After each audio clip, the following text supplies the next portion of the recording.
All right. Right.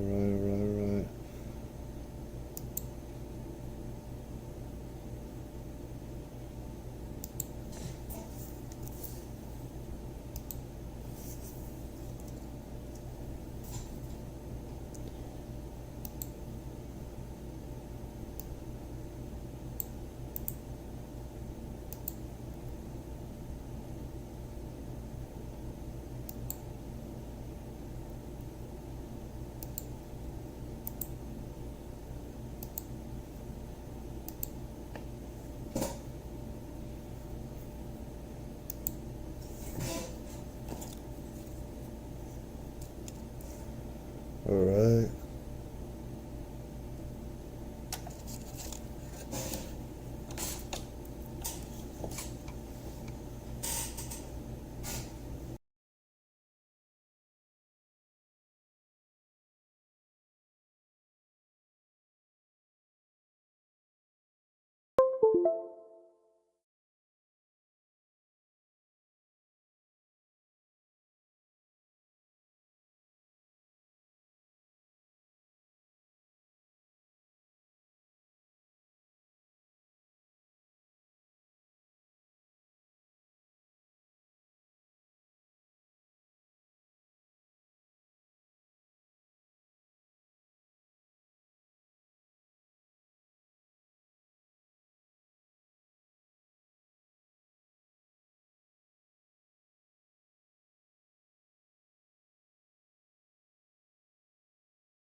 Let me get my video going.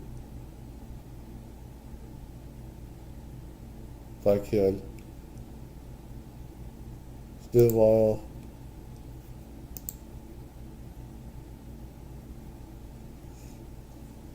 Oh boy.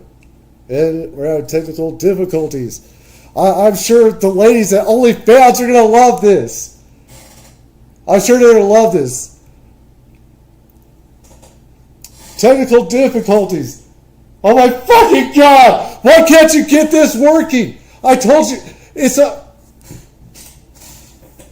is serious. I need you to get this together. I think you did this on purpose, didn't you? You want good laughs and everything. Let's see if we can get this. Thanks a lot. Yeah. Thank you very much. Yes. I'm sure the ladies on my bench would be laughing their asses off on this. This is great. Yes.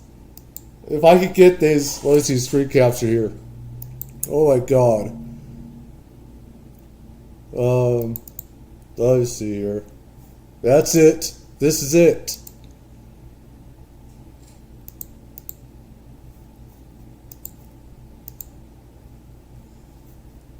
If I can. Here, I might have to restart the stream. I got it for X amount of days. Here it is. Just put my head over here. Just do something right with my head.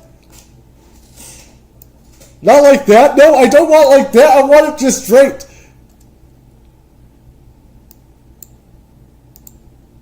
Gently with the head.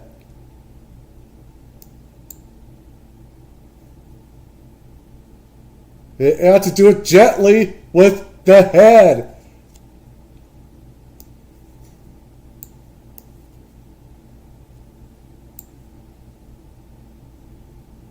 Is this because I didn't give you chocolates for a month?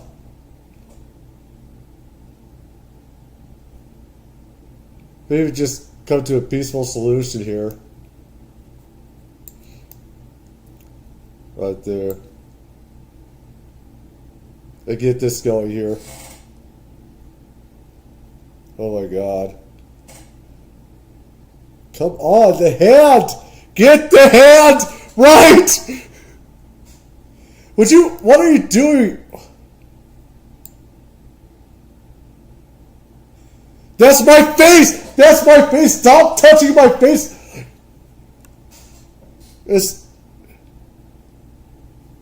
Oh God. Right there, got that. Alright, let's see if we can get this. Let's see if we can get this right. We're trying to get a show going here.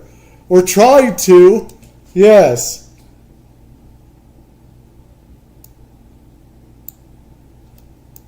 Oh my God. Let's just get on with this here. Let's just get on with this. Okay? Let's just forget everything. Everything's gonna be fine. If you go without chocolates for another month, do not. Okay?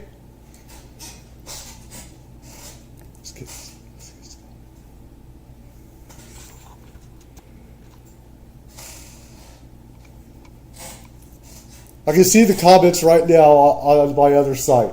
They're in the lap. Never mind. Let's get on with this. Let's get on with this. Okay.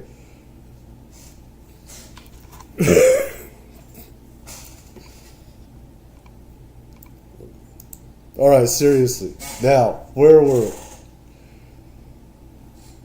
we? Okay, so there have been stuff going on with Louis Elizondo. Mainly, this has to do with Dr.Steven Greer. About, he has always been going against Louis Elizondo and stuff. And me knowing about whistleblowers, about the laws and the federal offenses involved if you say too much, there are certain things that Louis Elizondo can and cannot say. Alright? And I have my own misgivings about Louis Elizondo. And I have my own misgivings, about Dr. Steven Greer. And the thing is, I have my own paranormal experiences from 40 plus years. I saw my first UFO when I was 8 years old. Alright? And so, how that began, there's a whole lot of different stuff that I've seen, not just UFOs, angels, demons, a lot of other stuff, and been attacked by demons, people in my family. I have a lot of stuff, experiences with the paranormal. And my father worked at secret installations. And through him and other people, I knew of other people that worked at secret installations. They didn't have whistleblowers back then. People were killed if you do stuff. They would just kill you. You had men in black that would come and see you.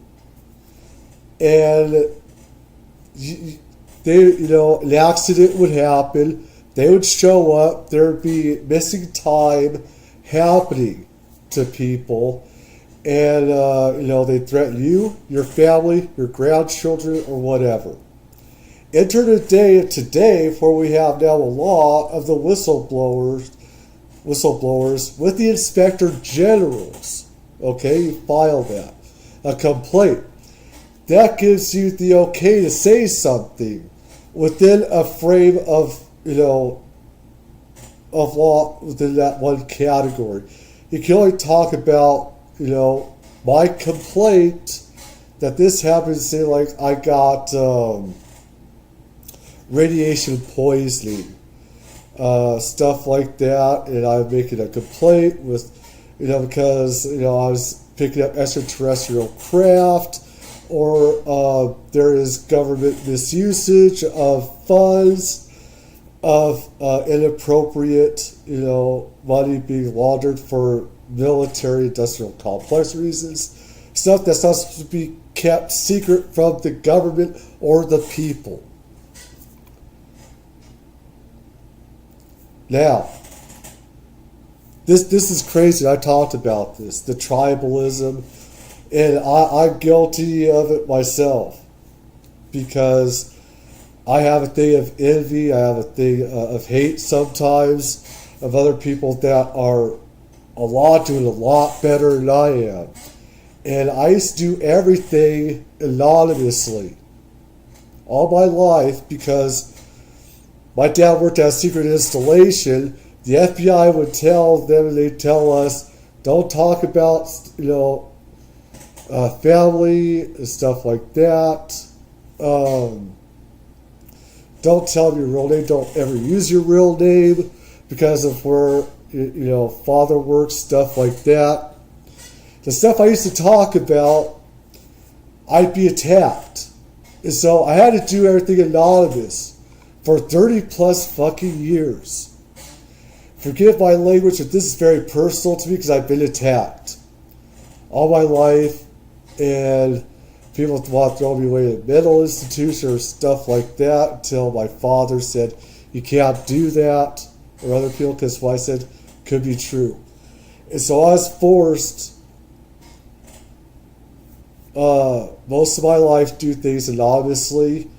And so when people say, well, I just started, that's not true. I've been doing this for decades. And stuff, just using other names. But the thing is that with Luis Elizondo, there's stuff he cannot talk about. There's stuff that he has said that he could just about get in trouble for with NDAs, non-disclosure agreements. Now,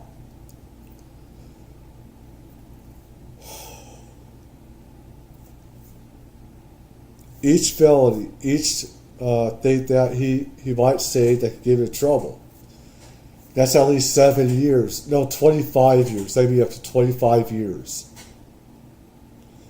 It depends on what. But felony is secret stuff. That's usually 25 years for each crime. So if he talks about something, that could be 25 years for Luis Elizondo.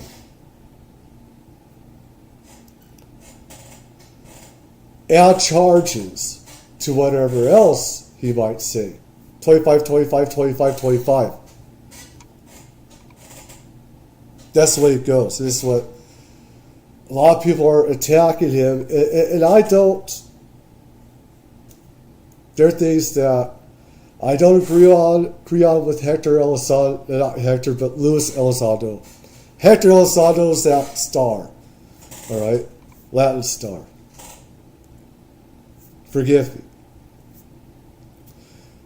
So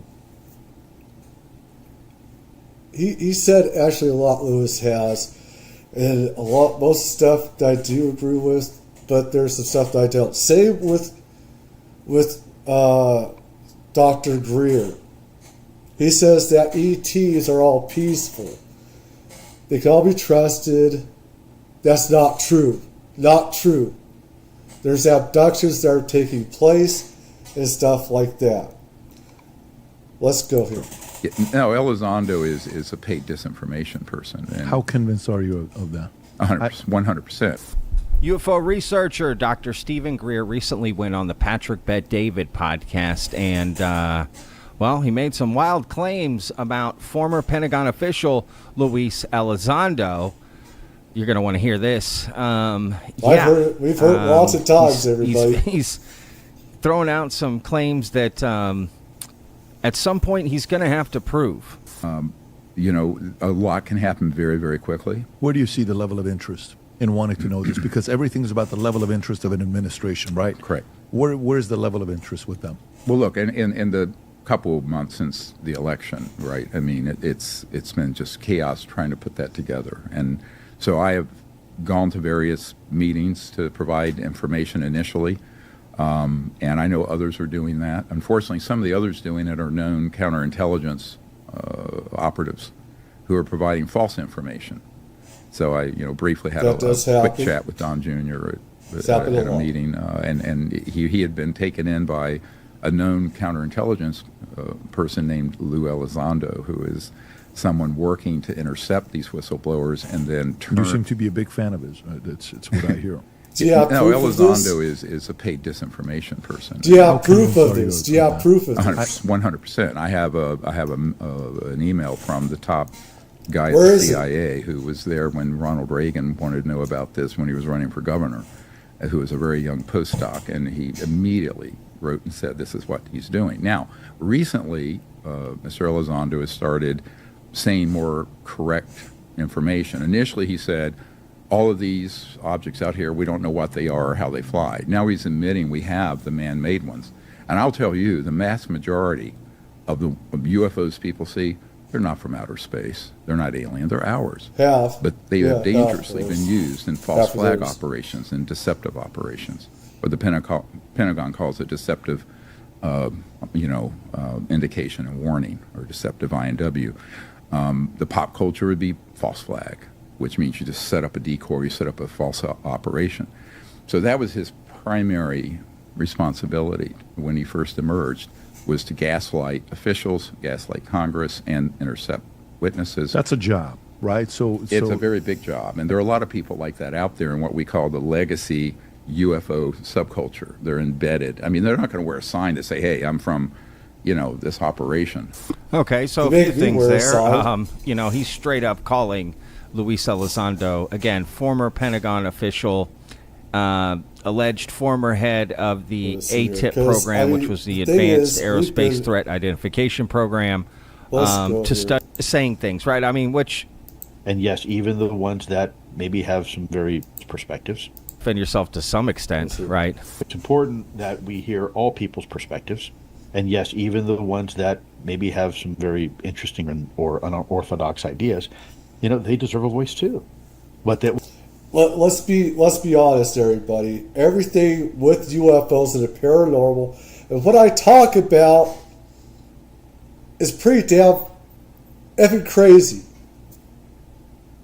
It's very unorthodox, because now with me, I've had near-death experiences. I can see outside of this dimension. I can feel things and stuff like that. And especially if it happens more than once. The more that happens, the more that you're in tune with other dimensions, other, facets of life and stuff like that. All of this sounds crazy. All of it sounds insane. It's kind of say there's, medical stuff they could say with that. That's because they don't understand reality either. But all this stuff is unorthodox of what we're talking about. What we don't do is have a right to drown other people out. And I look at people's behavior. Yes. I've had people tell me, one person had, there was one individual that was really from day one attacking me, who never met me, had no idea, and it was just telling lies about me. And so, I made the off the cuff comment, I don't deal with terrorists. All right. I'm going to assume then that you're not going to take up Dr. Steven Greer on his offer to have a online live debate on third phase of Moon then. Who's Greer? There you go. I'm kidding. Look, well, I mean, why everyone wants them to do this this thing back and forth. When you're passionate, all that could be happening is a big fight, a cussing fight, and stuff like that. Why do it? They don't like each other. There's nothing to be gained by it. Everybody knows where each other stands on it, so why waste time? Everyone knows they have their own sites. They have their own, everything. Views on everything. The thing is, both of these guys are right in a lot of ways. I don't understand how Dr. Steven Greer could say that all ETs are peaceful and this and that, because that's not true. The evidence has always been contrary for, there has been stories of ETs attacking people throughout the ages. Depictions, stories, stuff like that. We have alien abductions, and he says that that is the military dressing up as little green men or whatever, doing this, and that's all a psyop. Some of it is, with cow mutilation, stuff like that. And we do work together with ETs. However, we're not dressing up. We don't have a midget squad of special forces going out and abducting people for creating a hybrid race, which has been going on a long time. This is multi-generational with alien abductions that's been going on, which, rapes take place and stuff like that. The worst crimes imaginable is what those creatures do that put a lot of our criminals to shame. But, Greer is also very right. He's also very much right. And say there's a lot of peaceful ETs out there, and we need a new age of enlightenment. We don't need oil, we don't need coal, we don't need electricity, we don't need stupid AI. Technology can be a very evil thing, and technology is going to replace humans and stuff like that. That's a fact. It's been happening. And we can do things through remote viewing, telepathy, and we have psychic abilities.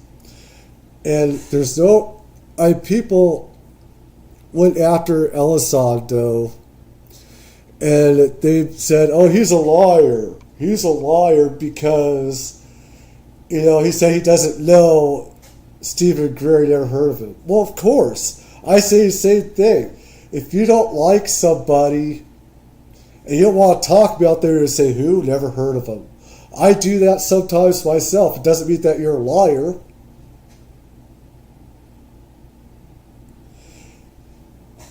There's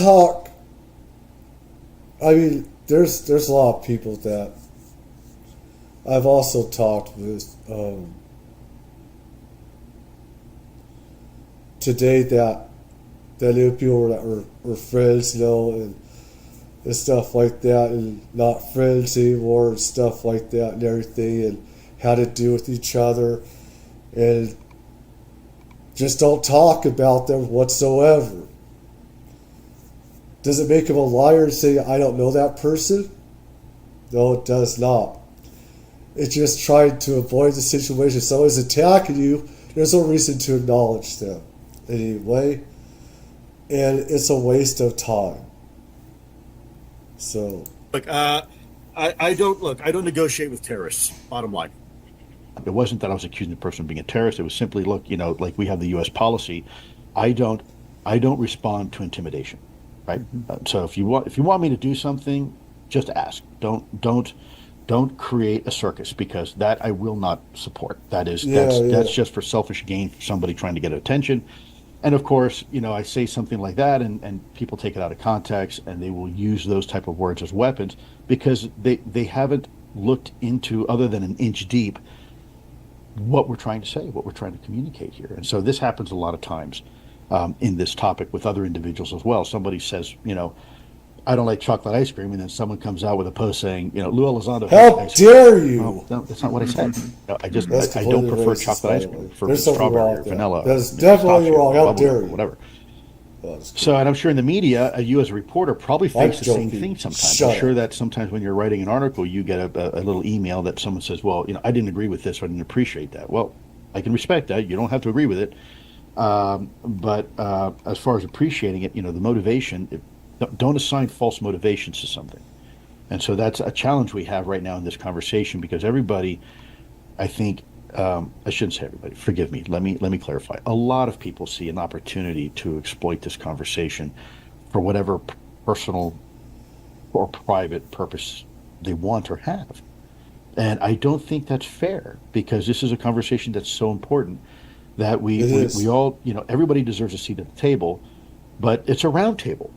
It's just one of those things of like another thing that just gets. It's a what the fuck type of thing. And it's like what Elizondo said is right. Don't believe me. Don't believe me. Don't believe anybody else. Your job and mine is do our own investigations. Go out there, try to look for these UFOs, UAP, do our own investigations, go to places and search for our own answers as well, and get all this information from all these libraries. Do our own research. Put it all together. Me, I've had classified documents. I've had classified stuff that I've seen. Classified stuff. I didn't know some of that was even real at the time. It's been declassified and stuff like that now, but it's like, I didn't know it was. And when I found out some of it was real, that really blew my mind. I had this stuff,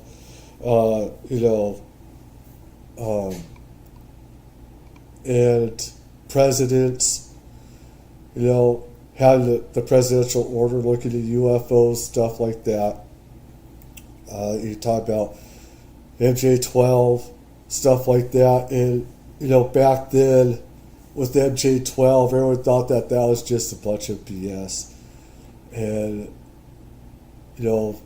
fiction, a movie, a Star Wars type movie thing, all the stuff comes out to be real and stuff like that. It's crazy. But I want to go here. That's another one. It's a little messy. I've been sick. I've been really sick. Having a lot of problems, and just a lot of emergencies come up. And I've had problems with my channel, copyright strike and stuff like that. So I don't know how long things might be up or anything. Just fighting with News Nation and stuff, but let's go here. And if my channel is taken down or something like that, because of these guys, I'm reporting the news to people. I'm not taking this as my own. I'm putting out my own experiences, and I'm putting, making it transformative. And I did a video on the retrieval of E.T. craft by Jake Barber, I believe. That got taken down. About 8 minutes I was supposed to take out, and I just fought with them. I cussed YouTube out and everything. And it's freedom of the press. And the thing is, with the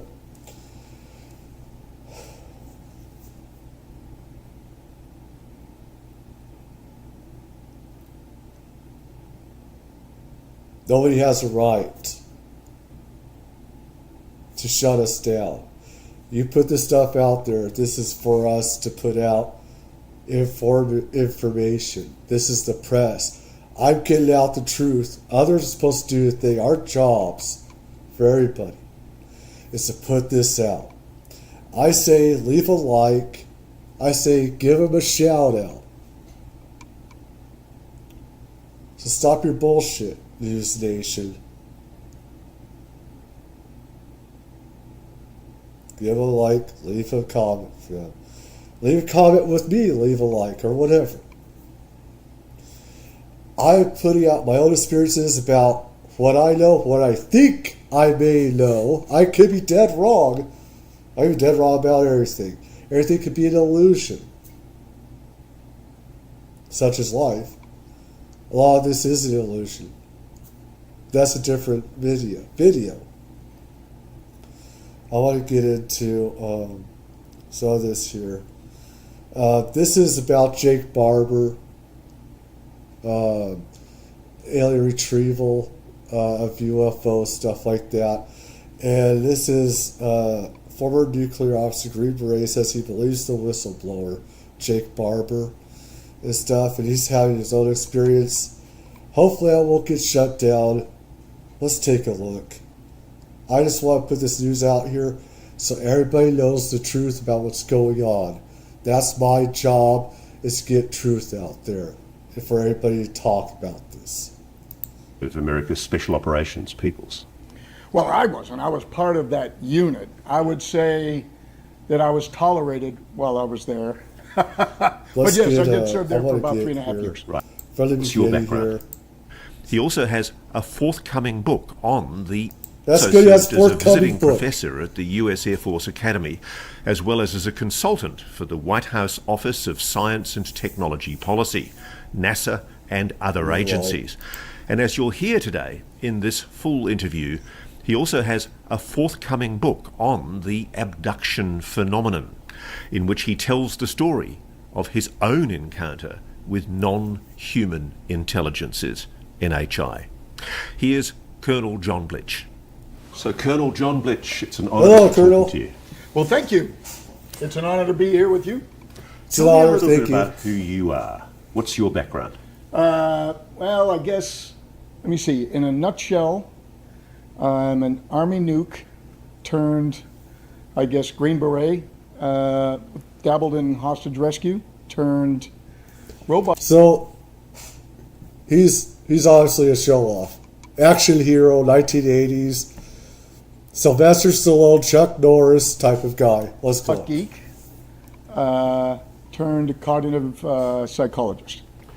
You were at the one stage at the very top, one of the elite of America's Special Operations Peoples. Well, I wasn't. I was part of that unit. I would say that I was tolerated while I was there. But yes, I did serve there for about 3.5 years. Right. That's why I say to the adult In your stars, I time know in they the better military, tolerate. did anybody ever talk UFOs? No. I have never had any official discussions about UFOs or extraterrestrials or interdimensionals or anything. Did you ever think about it? All the time. Now, why? Tell our audience why. What happened to you?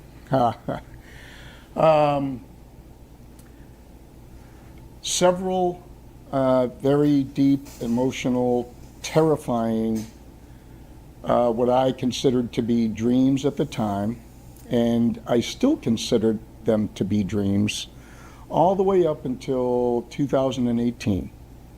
And there were several incidents that convinced me otherwise, that I could not scientifically attribute to dreamscape. What happened? So my dreams as a kid were terrifying beyond a normal fear. You know, I've been shot at, I've been in mock POW camps, slapped around. We've all been there. I've had a number of emergency response, very deep traumatic activities, pulling people out of wrecks. You were at Ground Zero, weren't you? We've all been POW camps. I was at know Ground that's Zero. I was also at Ground Zero in two places. One was the Oklahoma City bombing. The other was at the World Trade Center the day of 9/11, that evening, actually. So I've had plenty of trauma and reason to fear. But these other experiences were terrifying to the point of paralysis. And so I can't dismiss them as I have and process them as I have with other traumatic experiences. Are you okay about talking about what you saw? I am. If I, have to censor some you'll of see it. a lot of times when I'm talking about some of these irrefutable experiences, I'll rub my arms or whatever because I get a chill down my spine, and you get the classic chicken skin that is indicative of terror versus just fear. And a lot of my colleagues have the same. What happened to you? What were those traumatic incidents? So a variety of them in childhood, but again, I scientifically, as a skeptic, myself as a kid, dismissed those. And what did you see as a child? What do you think was happening? I saw beings through my bedroom window staring at me with huge dark eyes. Here we go. That scared the bejesus out of me. And it was terrifying to the point of paralysis. And you told yourself as a child it was some kind of dream. Not just me. I told my parents I would scream once I returned to a state where I could scream. So a lot of folks I know as a cognitive psychologist, I used to claim that I was a cognitive neuroscientist. I dabble in neuroscience, but cognitive psychology is very clear about a lot of the behavioral mechanisms that we use when we're afraid. And paralysis with many of us, when we're in that terror mode, you're paralyzed to the point where you open your mouth and you try to scream and you can't. And so it was like that. As soon as that paralysis was lifted, I screamed to holy hell, and my parents came running in, and they tried to calm me down. Both my dad and my mom. My dad was an aerospace physicist who I pushed back routinely on, especially for lecturing me about the great Santa Claus conspiracy. And it infuriated me that he was trying to push this ridiculous notion of this chubby guy orbiting the earth with a sack of presents like John Glenn, who he would lecture me to. So I didn't take a lot of what he was telling me, that there were no such thing as monsters, there are no such thing as little spacemen with big eyes, and there's no such thing as ant people, and just trying to calm me down. Much like I claim our government is doing to us about this subject. So let's start with that. Okay. Do you believe that we are being visited by non-human intelligences on this planet? If there's any problem with the audio, tell me. I need to know here. By the way, the camera guy, yeah, you're not going to be getting chocolates for a while. I told you, okay? You're getting your 10 cents, your 10,000 worth. Hold on. We're going to get this right.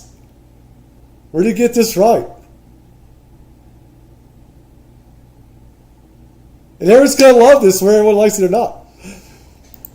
I like that you use that word belief, because there's a broad range between belief and knowledge. I asked you last night where and when you were born. And a lot of us automatically consider that to be a fact because we're told it time after time after time, and we're shown birth certificates. But I don't know that I was born in Idaho Falls, Idaho in 1959. I have to believe it because I don't have any alternative.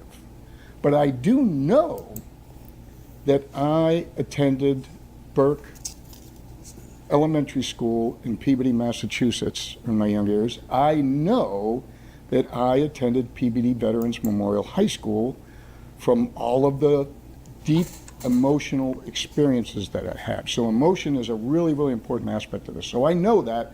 The reason that I believe I'm going to say that I know that I was visited by non-human entities. I know that for a fact. From childhood? I believe in retrospect that those childhood instances were of the same nature, but I have three what I consider to be irrefutable experiences. Okay, let's talk about those irrefutable experiences. What convinced you that irrefutably there is a non-human intelligence that's been engaging with you in particular? Okay, number one, dreams don't cause bruises. And I woke up after a terrifying night with some very mysterious circumstances surrounded by prior to my going to bed. I woke up with 3 dark bruises on the inside of my right bicep. Not my left, just my right. And there was another bruise up here. And the only way that I can imagine those... And this happens with the law of abductees. Is that they'll have sometimes behind the eyes or somewhere right here. They have in the legs or the arms or in the veins.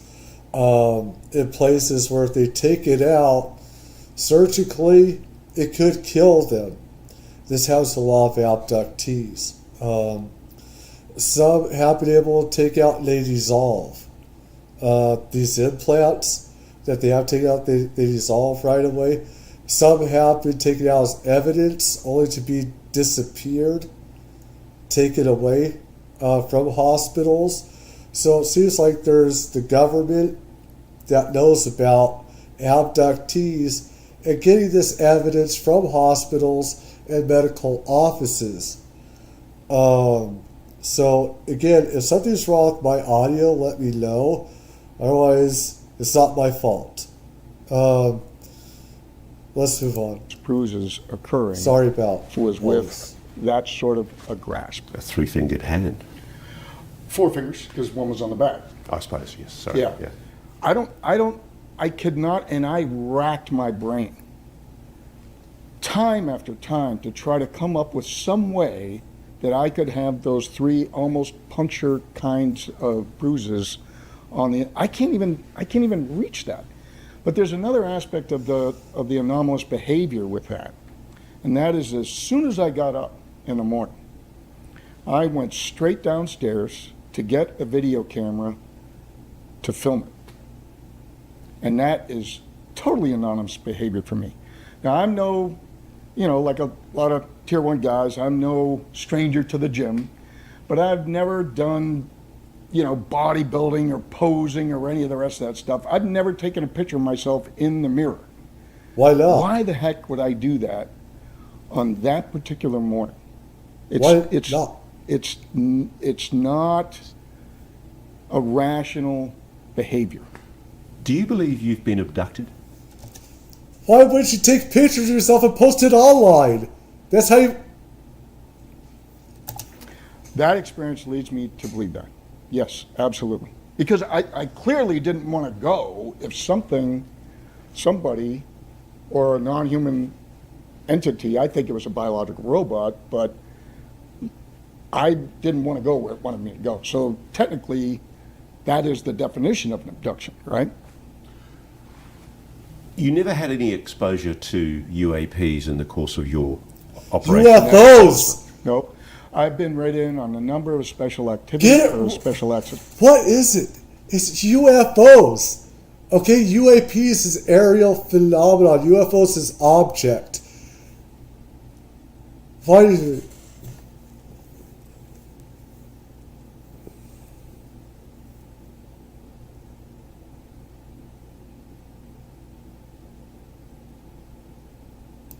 Programs. I started one myself. It didn't get anywhere. It was canceled about a month after I started it. So I've been in that realm quite a bit, but none of it had anything to do with UFOs, aliens, or anything like that. What do you think of the idea that we are being visited by a non-human intelligence? I mean, why would a non-human intelligence, an alien being, sneak into your bedroom at night when you were a little boy? Yeah. So, to me, it's a numbers game, right? When you look at the age of the Earth, when you look at the billions of stars seen by Hubble, and then galaxies seen by Webb, I mean, the numbers are just astronomical. So when all of that stuff, it makes no sense that we're the only, it's such an arrogant perspective to take that we're the only ones. So in and amongst all of that, a wide variety of visitors have come to our little island in the ocean, just like a wide variety of visitors came to the West Indies and came here and there. So okay, I think that the way that I see it, how ETs come to our planet, from what I see in my mind's eye, and I see the rest of the universe, I see all the other stars out there, and I can see galaxies, and I then see this blue marble with all these stars, and I see us, and I see ETs see this blue marble in space. And there was Mars that they used to go to, and then there was Earth. And they see this beautiful blue orb, and it looks like the most beautiful marble that there is, of course, in the whole solar system. And they're attracted to it because of its beauty. There's a nexus that has other planets, other star systems, and how we're all related. And they also come here for resources as well. ETs do. So we play a big, huge, significant role in this multiverse that we live in. here's the counter question I would pose to anybody that would ask me this. I pose to you. If you were part of a culture sailing from Australia, westward or eastward, wherever you want to go, and you come across an island full of life, are you just going to sit there or are you going to study it? It is a natural curiosity that all beings have. And so I believe that at least one or two, from my perspective, two species are visiting us, and I feel like many other abductees, like a lab rat, that we are being prodded and poked and experimented with as part of scientific discovery. Yeah, and the thing is, Dr. Steven Greer, this is where I definitely go way the other course with Dr. Steven Greer. I don't care what he says. It's not our military that's doing these abductions. Now, we do seem to have a treaty with the Greys that Eisenhower's granddaughter has alluded to, President Eisenhower's granddaughter, where we made a treaty,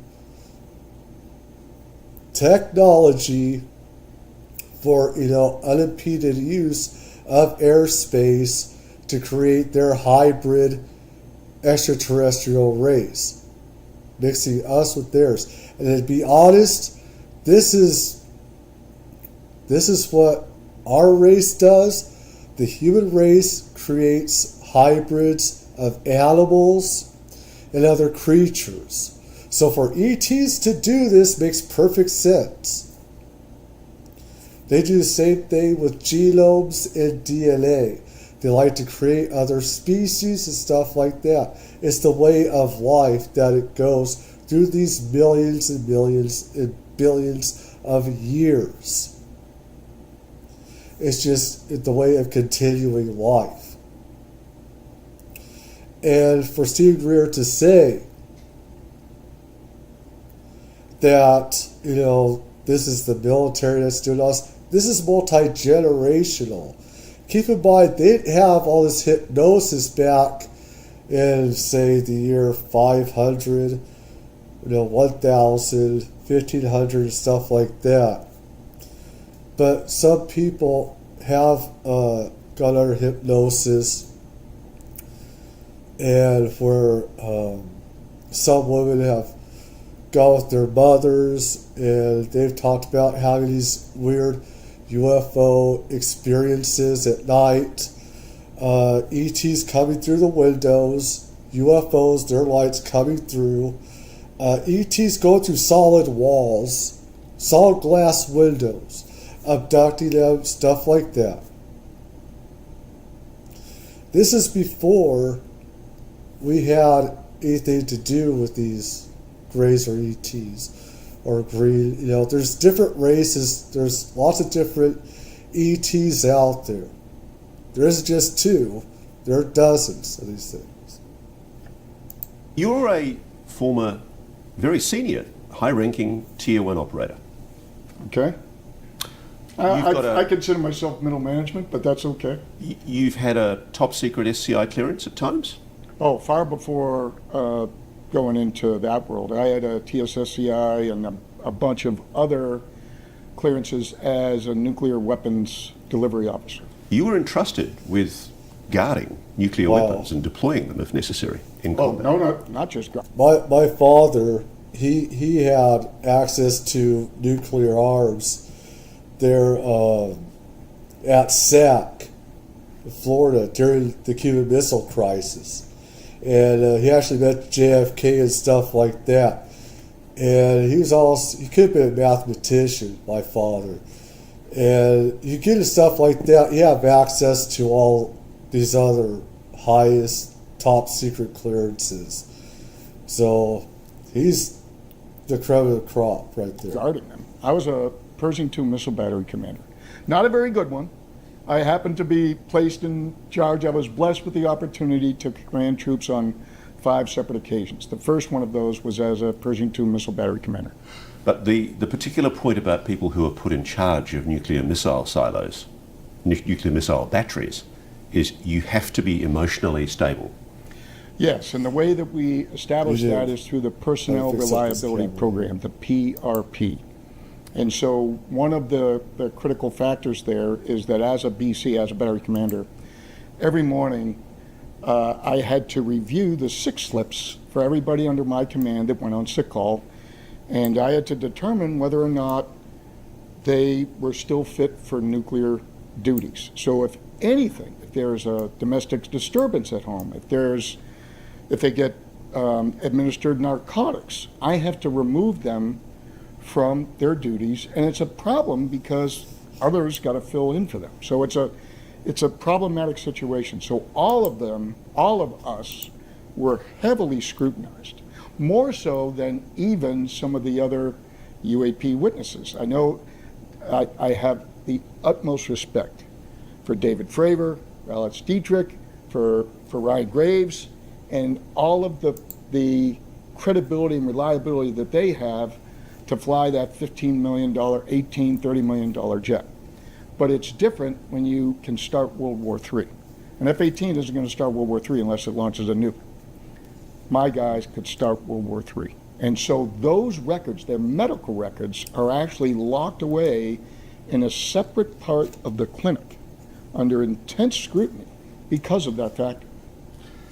So John Blitch was a particularly stable person to be in charge of a nuclear missile battery. That might be a good question to ask my daughters or my wife, but arguably, I'm not telling you that. The United States Army is telling you that because they kept me in that role. And yet you are saying you've had encounters with non-human beings. Not just me. There are 4 other PRP qualified military abductees who have gone on record. And so this is my question to you. And Terry Lovelace is probably the most prominent of all. And Mario Woods, Jeff Goodrich, Bob Jacobs, who I know you've talked about, and of course Robert Hastings, who investigated all this and himself was an abductee. Here's the thing, is if you can't trust a sergeant who was in the PRP and had this experience and then went on to leave the Air Force and not only rise up through the ranks as a prominent lawyer, but become a prosecutor and an assistant attorney general for the state of Vermont. If you can't trust that guy. You're talking about Terry Lovelace? Yes. Who are you going to trust? And I challenge anybody in Congress to have that level of credibility. There's a correlation, obviously, between your involvement with nuclear weapons and your encounters with these beings. But do you think there's a causation? Do you think the fact that you were involved with nuclear weapons in such an intimate way caused them to take an interest? So I sponsored what we call a glamp out here recently, where we all get around a fire. There are things that military people tell each other. I believe that a lot of extraterrestrials, they do go by these nuclear missile bases, and they do profile checks, and they're to know who's there, they're to know the person. They could do it with their mind's eye as well on a psychic level, and they can take pictures of the person and stuff like that, mental pictures and stuff like that. They want to, and maybe that's what they did with him. I don't know. Around a fire that they'll not tell anybody else, right? It's kind of like the proverbial hairdresser, right? Your confessions, hairdresser confessions. We'll see and I was looking for him to talk about Jacob Barber. I do not want to go into this whole thing because of copyright, but we bantered that around. We've been around the horn collectively. Chicken or egg, horse or cart. Did we get grabbed because of our proximity to the nuclear industry? For me, there's another level, because I was born next to a nuclear reactor, the Army's first nuclear test reactor in Idaho Falls, Idaho. Those ETs know about him then, and so I have to wonder. They did a lot of checks there. So what I do know from our own science, our own behavioral science and biological science, is we would grab polar bears, we would abduct polar bears in the Arctic and do the same thing that they do to... Yeah, you see the cycle? This makes sense. ETs are doing it to us. We're like animals to them. Always. Us. We scoop their fat. We take tissue samples. We process that tissue to analyze whether or not the evil Russian Empire was launching nukes in excess of 20 kilotons, 50 kilotons, a megaton. And so it's really important to not only analyze what the yield on those weapons were, but what the magnitude of the absorption in the entire the vegetation and the bioaccumulation of that vegetation into the animals. So why wouldn't they do that with us? It makes all the sense in the world. The logic of it is irrefutable. A lot of people watching this are going to be going, this is insane.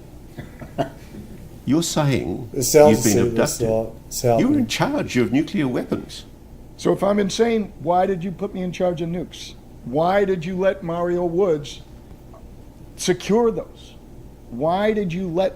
And he has another irrefutable experience where his truck ends up in the middle of...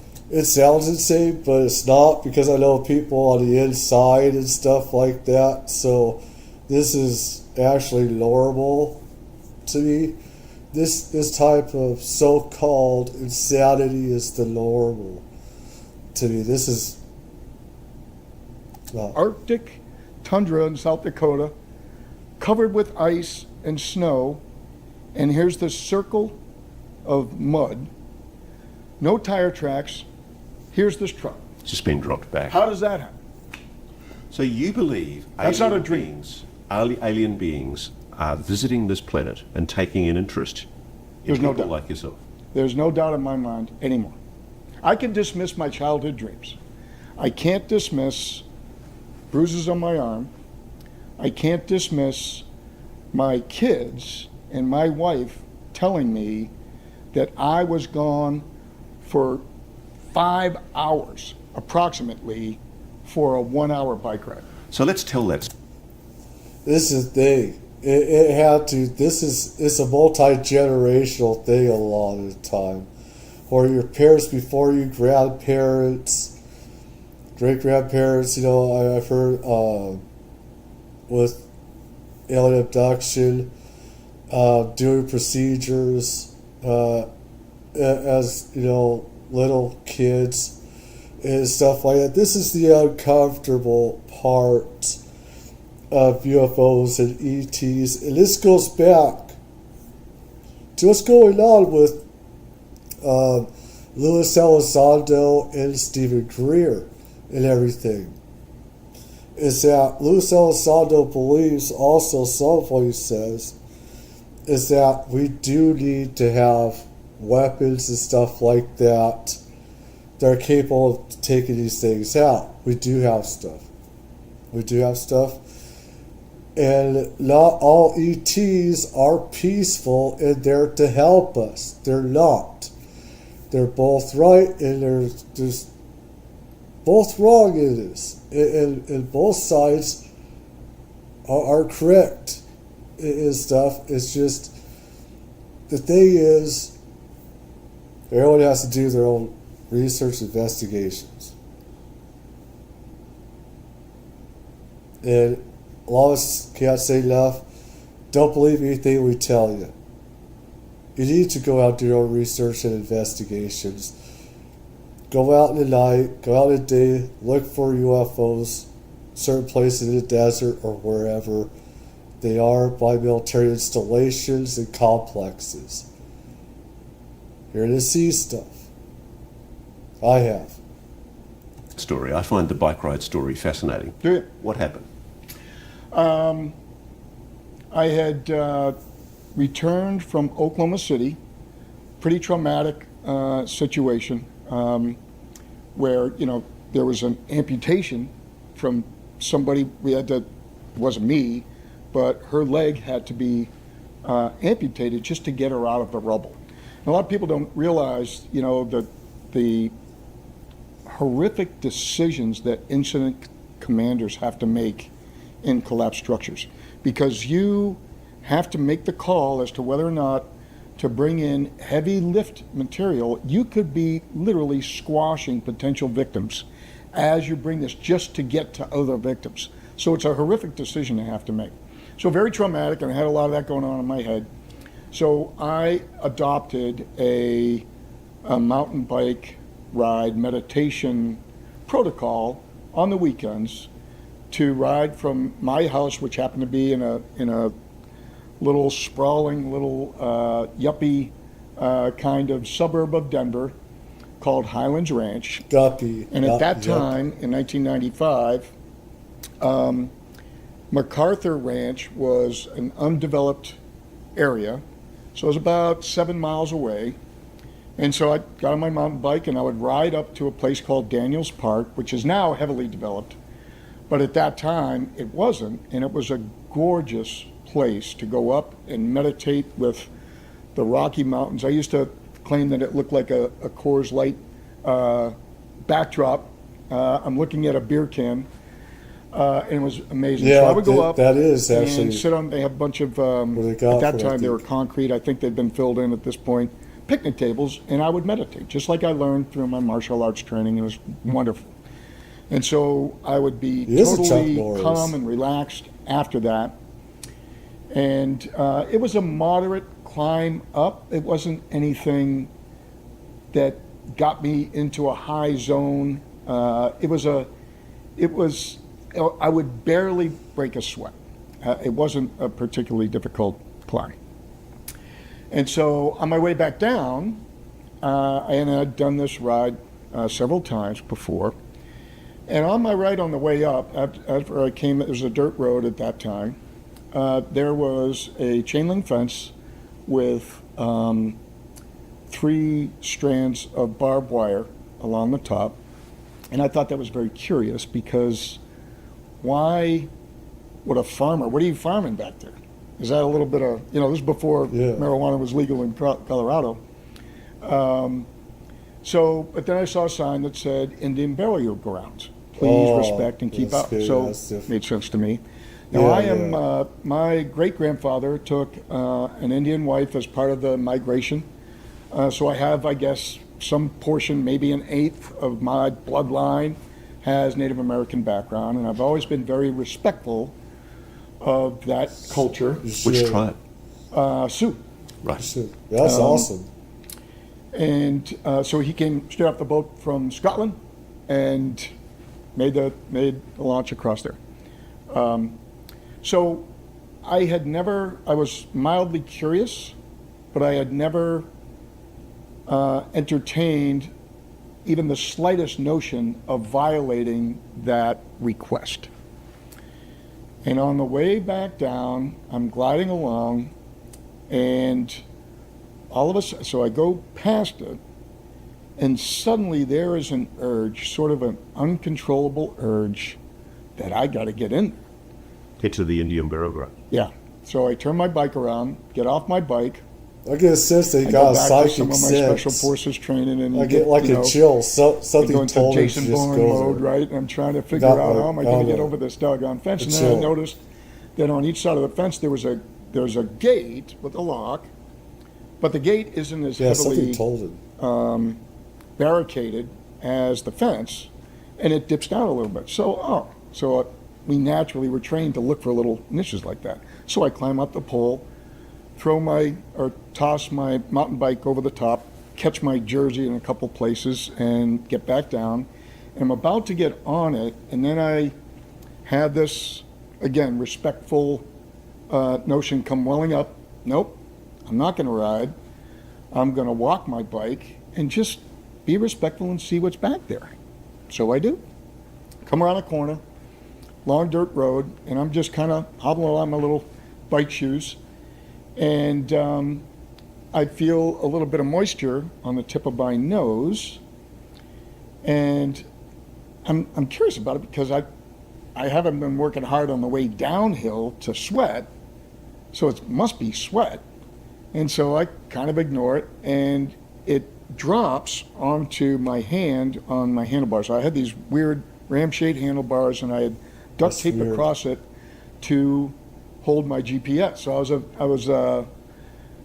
I was involved in the very early testing of small portable GPSs for the entire special operations community, primarily because I'm convinced I was lost more than any detachment commander in the history of special forces. So they gave me a bunch of these gizmos, me and a couple of my guys, and we tested them out. So I was a techno geek, and I was all about GPSs. So I'm looking down, and I do a double take because it's not clear. It's dark. And then I realize with shock that it's blood.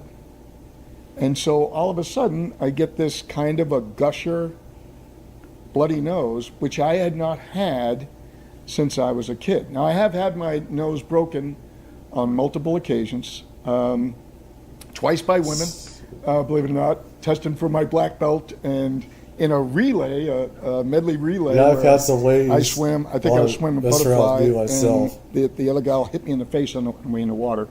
Just play around me. It's not unconscionable or abnormal, but it was abnormal in the sense that I had gone a year. We had been living in Denver, for a year, so it wasn't, that I was desiccated from the high desert air. And it was sudden, and it was vigorous. It wasn't a slight drip. So it was just kind of weird. So, of course, Boy Scout training, I lay down, put my nose back, and I'm figuring, well, I'll get back up here in 5 minutes, get back on the bike and continue this, and then eventually I'll get back on the bike and ride home. And as soon as I lay down, I am out. I am unconscious. And the next feeling I remember is like a very deep chill. Like I had been yeah, I can feel it. Sleeping outside a sleeping bag. I was chilled to the bone. It was a core temperature problem, and so I bolt upright, and I grab my bike, and there's a light, so that this road had turned like this, and so I was at this corner, and I did a very curious, again, anomalous behavior that I can't explain. Instead of walking my bike down that road, or getting on my bike because I was cold, and walking the rest of the way downhill, gradual decline, I feel compelled to climb up through this scrub oak, scratching at my legs, and they were bloody and scratched up, when I finally got home, to go up to this light. I'm like a moth to the... Do you guys see what's going on here? Well, there's like a psychic thing, a subconscious thing, extra normal type of conscious thing going on with him. There's stuff from the outside giving him signals on what to do. There's outside forces penetrating and stuff like that. Extrasensory type of things going on. That's beyond the normal. This flame. And now I was a graduate student at the Colorado School of Mines. I was still on active duty, but Colorado School of Mines, naturally, I'm used to seeing mining apparatus, so my mind goes there, and I think, oh, this must be a drill rig. I'm not sure why people would drill at night instead of during the day, but I'm not thinking any of that. I'm just like, okay, so I am naturally, again, drawn to this thing in an anomalous behavior to go uphill through a crazy route to get up onto this plateau. So I get up there. I actually get some chills. And I see what I think, but it's a very fuzzy memory, is a fuel truck. And so I walk my bike along, and I purposely put my bike between me and the truck. There's something about the truck that doesn't feel right. And I position the bike, and as I go past the cab, I look into the cab because I want to talk to somebody and see what the hell's going on. And what I remember in my mind's eye is a red plaid shirt. And I don't have a image of the face. I feel like it's a male presence, but I don't have an image of a face. Is it human? I don't know. Something's different. At that point. No, something's different. Is it blurred? As a conscious memory, I don't know. What I do remember something's blurred. Is stopping, becoming terrified, and not wanting to go anywhere closer to the light. Right. And I turn around and I sneak my way back around the back of the truck, and there's some sort of activity over here, and I sneak my way back around the back of the truck, and I am dragging my bike through scrub brush until I finally come upon an open road. It was the scrub there, the scrub oak there would have been. So something blocked him, and I actually feel chills in there. It's sort of like a pins and needles. I can actually feel what he was going through. I actually almost could see it as well, what he was seeing and stuff like that. But he was halted right there for something bad happening to him. Seems like so very difficult. I don't like the word impossible. I don't like ever, always, or any of those absolutes. but it would have been very, very difficult for me to even get one pedal stroke through it. So I made my way to this dirt road, and as soon as I got to that dirt road, I jumped on that bike, and again, with sheer abject terror, pedaled that bike as fast as I could to get the hell out of there. Huge adrenaline rush. Yeah.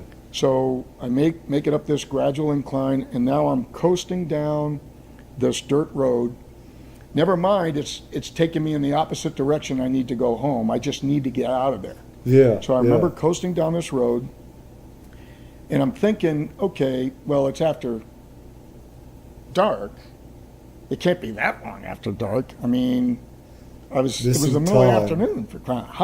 It was a nosebleed. It's not like I was knocked unconscious. No, it's not just a nosebleed. I didn't fall off my bike or anything that would have explained that longer term I've seen what's of happening. unconsciousness. And as I'm riding down, I start thinking about, oh, geez, Cindy, my wife, is going to be worried about me. So I probably ought to call her because it's probably later than I think it is. So as I'm coming down and I see this lone ranch house off to the right, as you may know, a lot of the ranch world leaves a light on, right? It's the old Red Roof Inn, we'll leave a light on for you.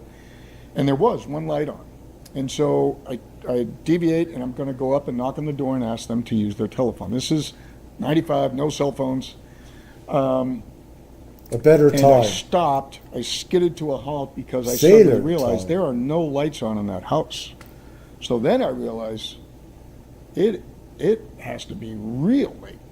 It's not an hour or two after sunset. This is really late. Yeah, there was. So oh my God! I think I see. Get back on my bike and I it cruise down and finally make it to this hardball, which I now know is Highway 85, and I've taken this trip since then. And I hit the wall. It's kind of like a bonk during a bike race or any endurance race where you are just devoid of any fuel. And I was barely keeping myself vertical. So I'm cranking, and I use an odd number of counts, 1, 2, 3, coast, 1, 2, 3, and I make it about a mile until I get to this, and there's another indicator of how late it is there's very little traffic. Every now and then, maybe once every 5 minutes, a car goes by. And I don't have any reflective lights or anything. This is an afternoon ride.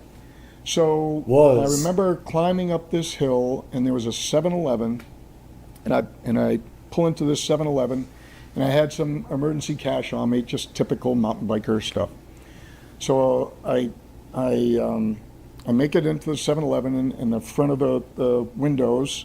I prop my bike up against it, and I notice that there's a police cruiser pulled up, and the windows are down. And as I'm clicking along past this police cruiser to go into the 7-Eleven, because I'm severely dehydrated, I am dying of thirst. And so I thought I'd hear my name come across this police radio, which is weird. So I go in. Yes, it is. And I get 3 large 32-ounce orange Gatorade jugs. One, I open the top and chug it before I even get to the counter. And the clerk is looking at me, and I plop that down and I put a 20 on, and they're like, okay. And so I leave it, the empty one, and then I go outside. And as I exit the store, the cop gets out and comes up to me and says, excuse me, sir, is your name John Blitch? And I said, yeah. And he said, okay, well, I just want to let you know that your wife put out a missing persons report, and I've already called in that I thought that was you, and can I offer you a ride home? Now, this is where the athlete's ego would normally say, hell no, man, that's like asking me to carry my rucksack. How dare you? What an affront. What an affront to my physical stamina. But what I really said was, oh yeah, thanks a bunch. Because I felt like I'd run a marathon. Was it a fuel truck? I don't know. I can't tell you. You think you would take it? Yeah, he was. He was. What I don't want to get into is So, with alien abduction, and it's always, I can see what he's seeing, and I can reconstruct some of the events. Maybe. Is that, he was abducted, stuff like that. This ET put his hands there, it was an ET and stuff like that, told not to go forward, stuff like that. There was an experience that happened. And sometimes the ETs can also warp your mind and make you think. Some are ETs and grays, and some of them are more a human type of gray and stuff like that. They're not like full gray, but they work like together, right? So one's more human, one is smaller. The others are smaller, and stuff like that. And there's stuff that it seems like I feel like I could piece together and stuff like that. And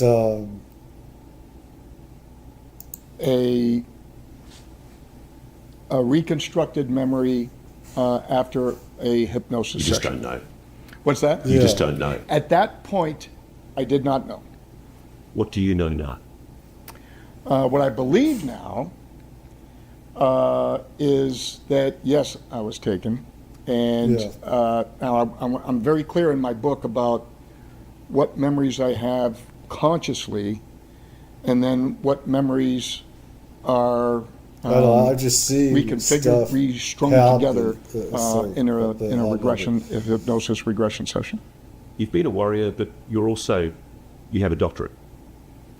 Yes, I have a master's degree in math and computer science with a focus on artificial intelligence and robotics. That was my first trip. That's what I was studying when this event happened. There was there were two other curious events at that time. But later, after running my search and rescue business, and I had to shut that down after destroying my femur, life-threatening event. It happened immediately after. So with some abductions, is that there's like my processing, so this where there'll be a more human type of ET with other smaller ETs. They work together and stuff like that. I don't know for sure if that's what happened with this, but it sounds familiar. And stuff like attaché, an officer or something like that, and it sounds like this is what could have happened with him, and stuff like that. After Hurricane Katrina, I'd love to give you some wonderfully heroic story, but the truth of the matter is I was goofing around on a jet ski and ran it into a dock and broke my femur, got infected, had to lay everybody off. And then I went back to graduate school a second time for a second master's degree in quantum psychology and a PhD in quantum psychology. So you've got a master's degree in psychology. And a PhD. You know when somebody's suffering from a delusion or a psychosis or a hallucination. Was it that? Well, let me back up a little bit, because I'm not going to... I appreciate your supreme confidence in me, Ross. But I am not a psychiatrist, so I am not trained to diagnose who's crazy and who's not. That being said, yeah, I have a lot of training, specifically in mental state of robot operators. That's what I focused on. I use EEG. This is what I used to call myself a neuroscientist, but I'm not. The fact of the matter is I use neurophysiological equipment to get at how people are thinking when they're driving robots around. So based on that, and again, I'm not crazy, not because I'm claiming it, because the U.S. military and the Army and then the Air Force say that, because I wouldn't have had a clearance. What I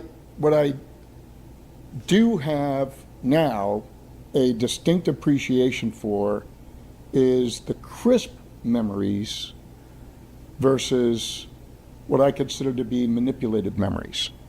And it's a very clear thing for me, because when I was... There's always a way for military, for extraterrestrials on human intelligence to insert memories.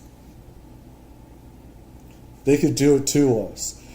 And so it's like anything that we think we can see, or I see, or whatever like that. This is for your own investigation, your own research has to come in. Discernment. It's that things can be planted in and stuff like that. And doing your own investigations, you come through hundreds or thousands of different cases, and you have to compile them, you have to research them, you have to go over them and see, okay, this real, this has some fake in it, and take all those and put it into one whole, object, one whole thing, and put it together. And, it's just how we're supposed to put these together. In that classified organization, we didn't use typical military name tags. And so facial recognition, there's a part of your brain called the fusiform face area that is specifically lights up when you're trying to recognize faces. And so we know this through occupations that are inherently dependent upon facial recognition. So I'm not going to claim, my ego wants me to claim that I have some sort of eidetic memory. That's not true. That's not the case. I think we all but I have have really that good memory of type faces. of ego. We all And do. I can't get over, I couldn't at that time get over the notion that I couldn't remember that face. So something was screwing with your perception, Face, you not think? phrase. Yes, absolutely. If something's capable of screwing with your perception, how do we know what it is? And how do we You have don't. any idea of whether it's benevolent or malevolent? Yes, so concurrent with The thing is, there's that psychic thing, what's real and not real. There's that psychic thing that tells you that's beyond human emotion.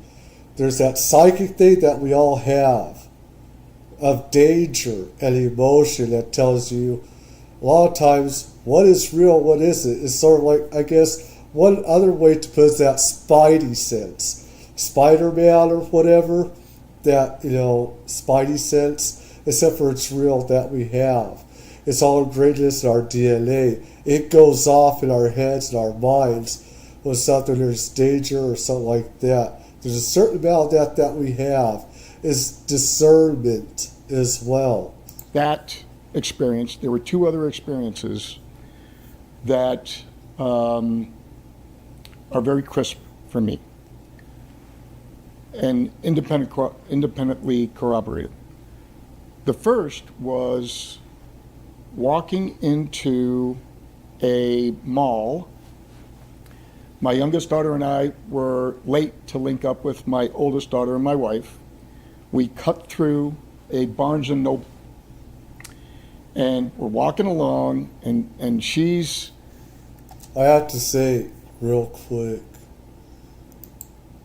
this is not good to have on camera right here. This is bad.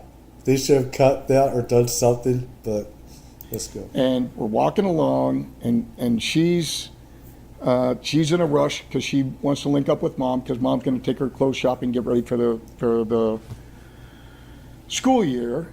And I stopped dead in my tracks because as I was walking along, I glanced over to my right, and there was a bookshelf, kind of like those shelves there, and there was the Whitley Strieber book Communion. Ah, right, with the alien face on the front.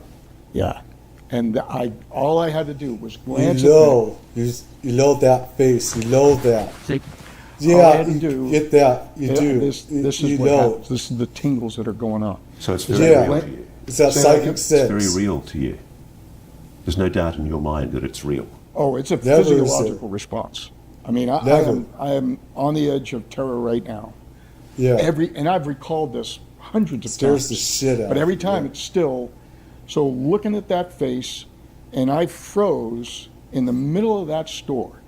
My daughter walked all the way out of the store, realized I wasn't behind her, came back in, and in the middle of my paralysis, looking at that face, there's a tug on my hand, and she's like, "Dad, come on, we're already late." And she You're lets me out of it. hypnotized. It's just- So this is, again, anomalous behavior.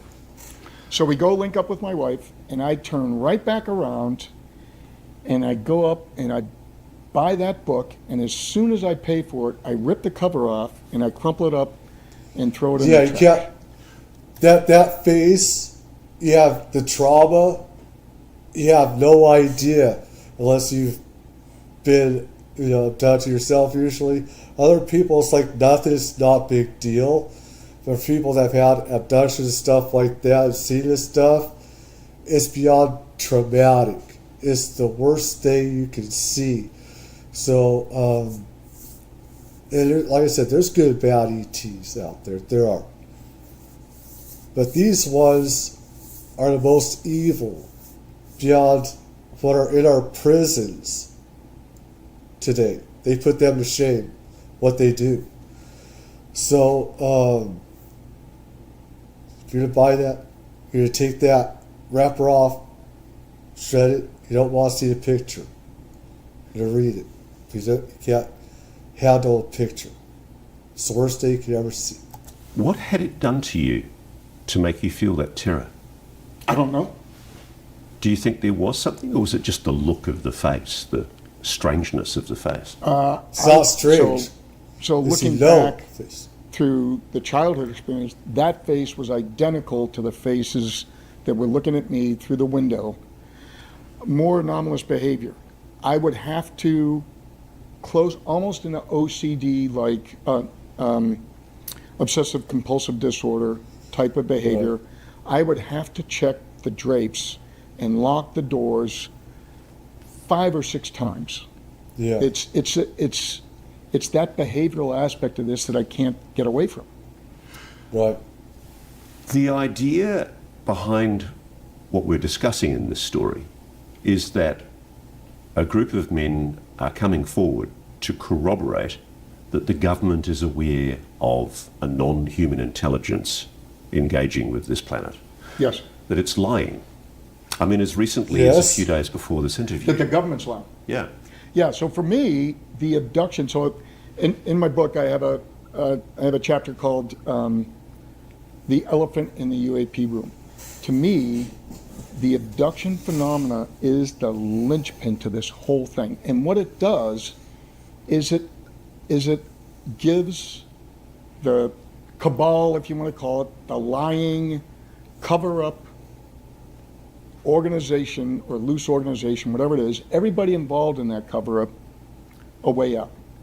And the reason is that there is nothing more terrifying as a parent to have your kids taken from you, kidnapped from you, while you are sitting there paralyzed, Or sexual powerless experiments done on them. to Yeah. see it, powerless Yeah. to do anything. Yeah. What do you think of a government that's concealed such a secret, if this is true? Yeah. Evil, So this is evil what I haven't been government. able to resolve through 65 Evil. orbits around the planet, Most and evil. 25 of those in the U.S. military as an active duty new SF DARPA program manager, and then another 7 years as a senior scientist for the Air Force. The government is full of great people. They, especially the military folks, firefighters, law enforcement folks, none of them get paid enough for the risks that they take compared to other folks that, you take a high school class, the folks that go into the military versus the folks that go to law school or learn a trade and become million, gazillion, billionaires, whatever. There is a selfless service of joining the military. I know that a lot of the civilian world look at us kind of like Colonel Jessup from A Few Good Men. You can't handle the truth, right? And the thing is, that's actually the truth, where you can't handle the truth. And that way before that Few Good Gentlemen, that was already being used all the time. With secret stuff like UFOs and ETs, you can't handle the truth about a lot of stuff, including the government using, toxic stuff in water, radioactive stuff in water and on farms, and testing it on American people, and cattle and stuff like that, and testing it on us and stuff like that. There's a lot of stuff people don't know about that the government does on the people and everything like that.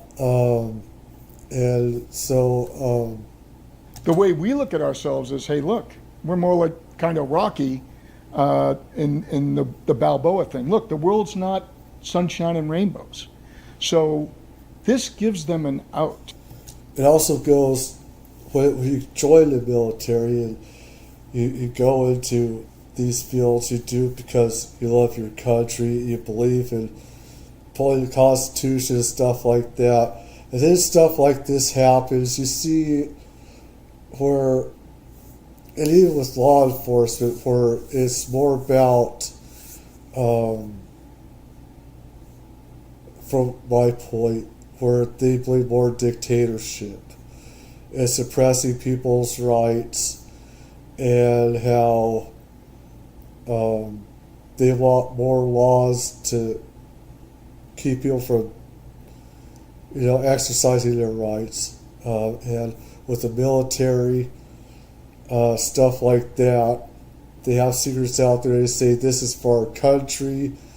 We need to have these secrets and stuff like that. How they brainwash people, indoctrinate people, and say this is for our country, our people, and it's all BS and everything else. So that we can't protect you.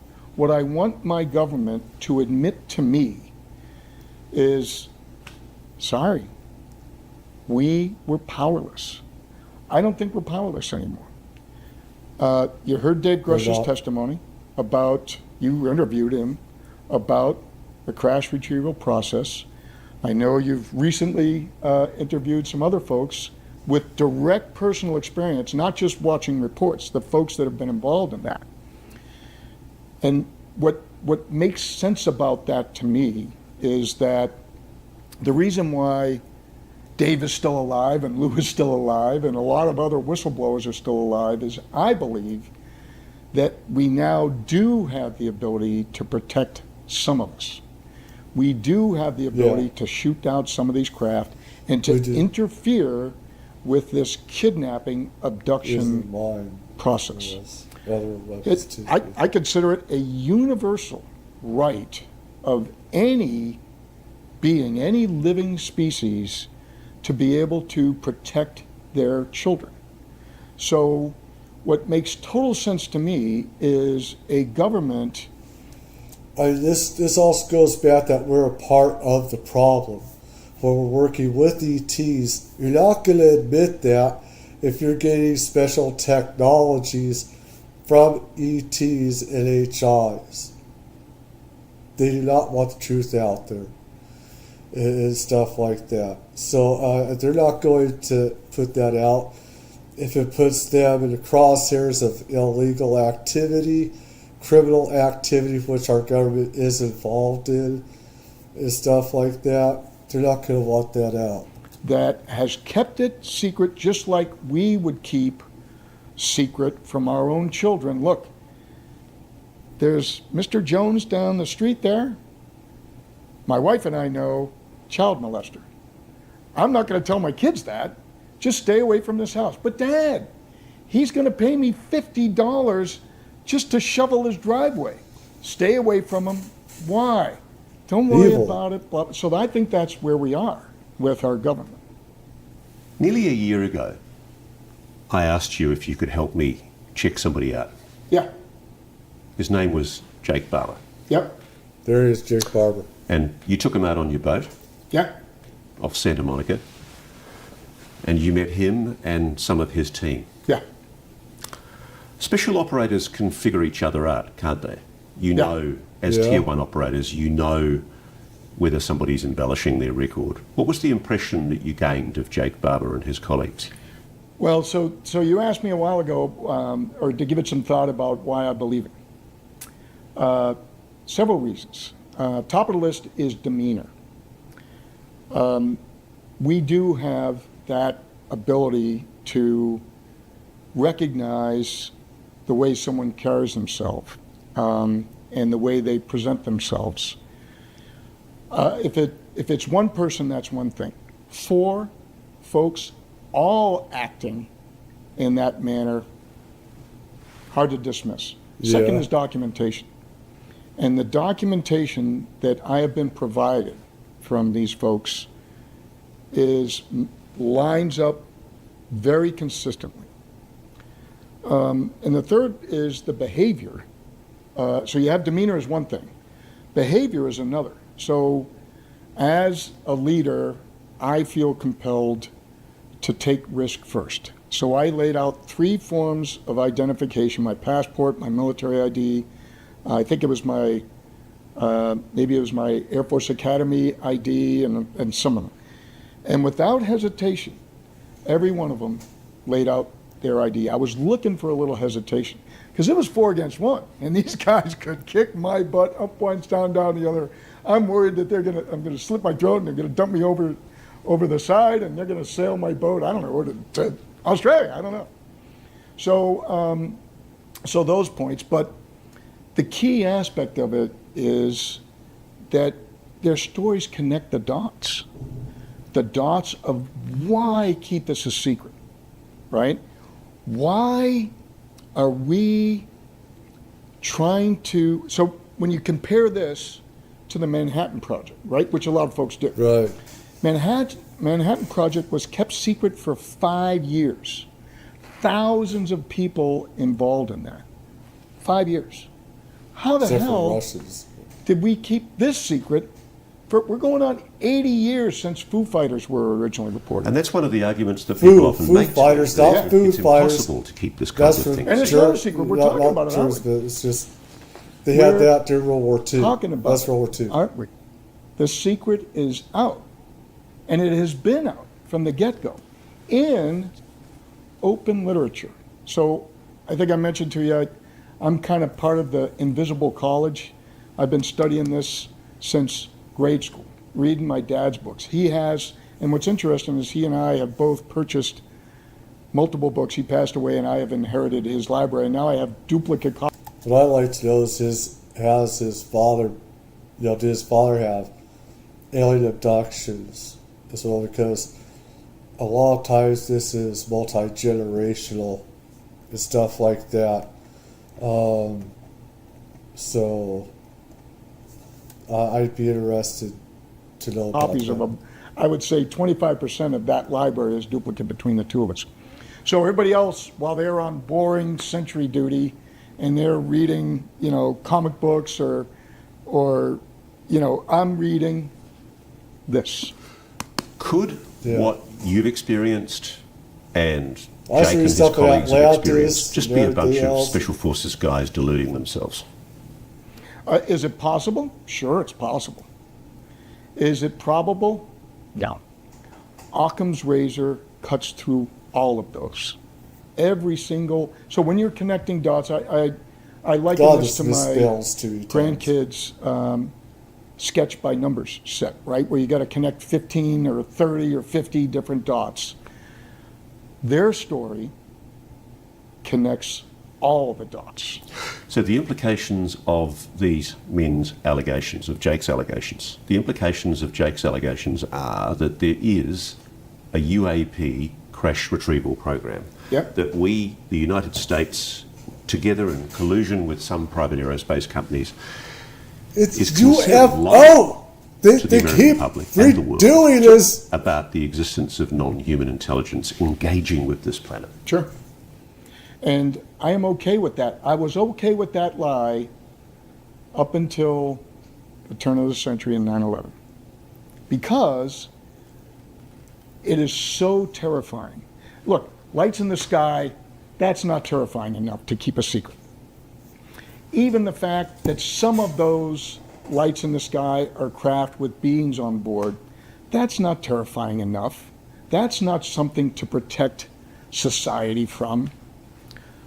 Kidnapping, plucking children from the bed with their parents, or off of a mountain bike, or while they're at school, the aerial school. I know you're familiar with all of those, and of course the Westall case. Westall, yeah, I know you're familiar with all those.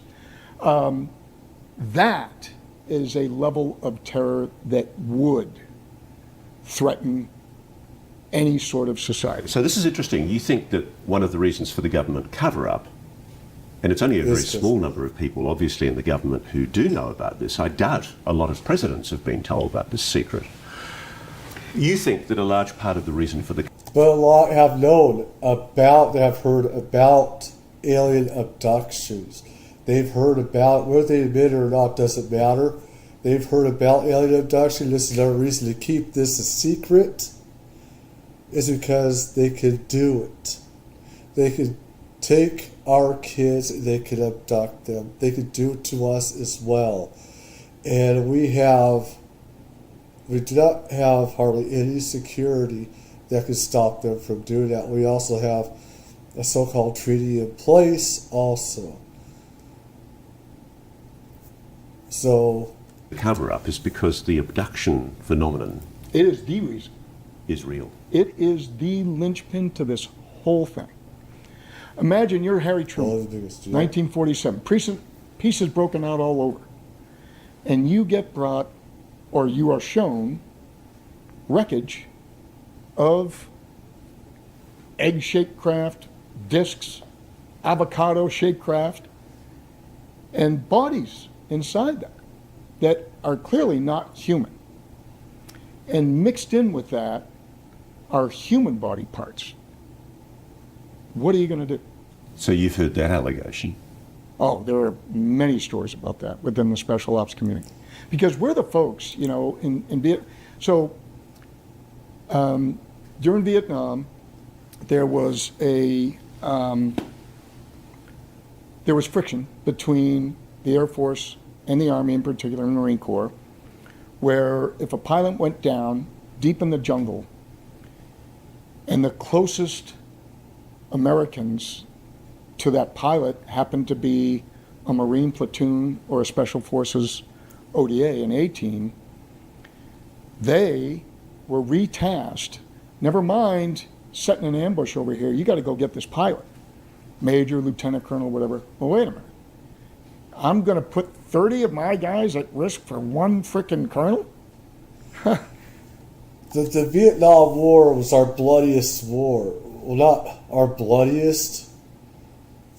The Civil War was, stuff like that. But anyways, the Vietnam War always was our worst of times, where we'd go there to win, and hundreds would die at a time in, you know, a day or whatever, or a few days, of course, of days or whatever. We lost, was it 58,000 men over there in Vietnam, and people were dying so much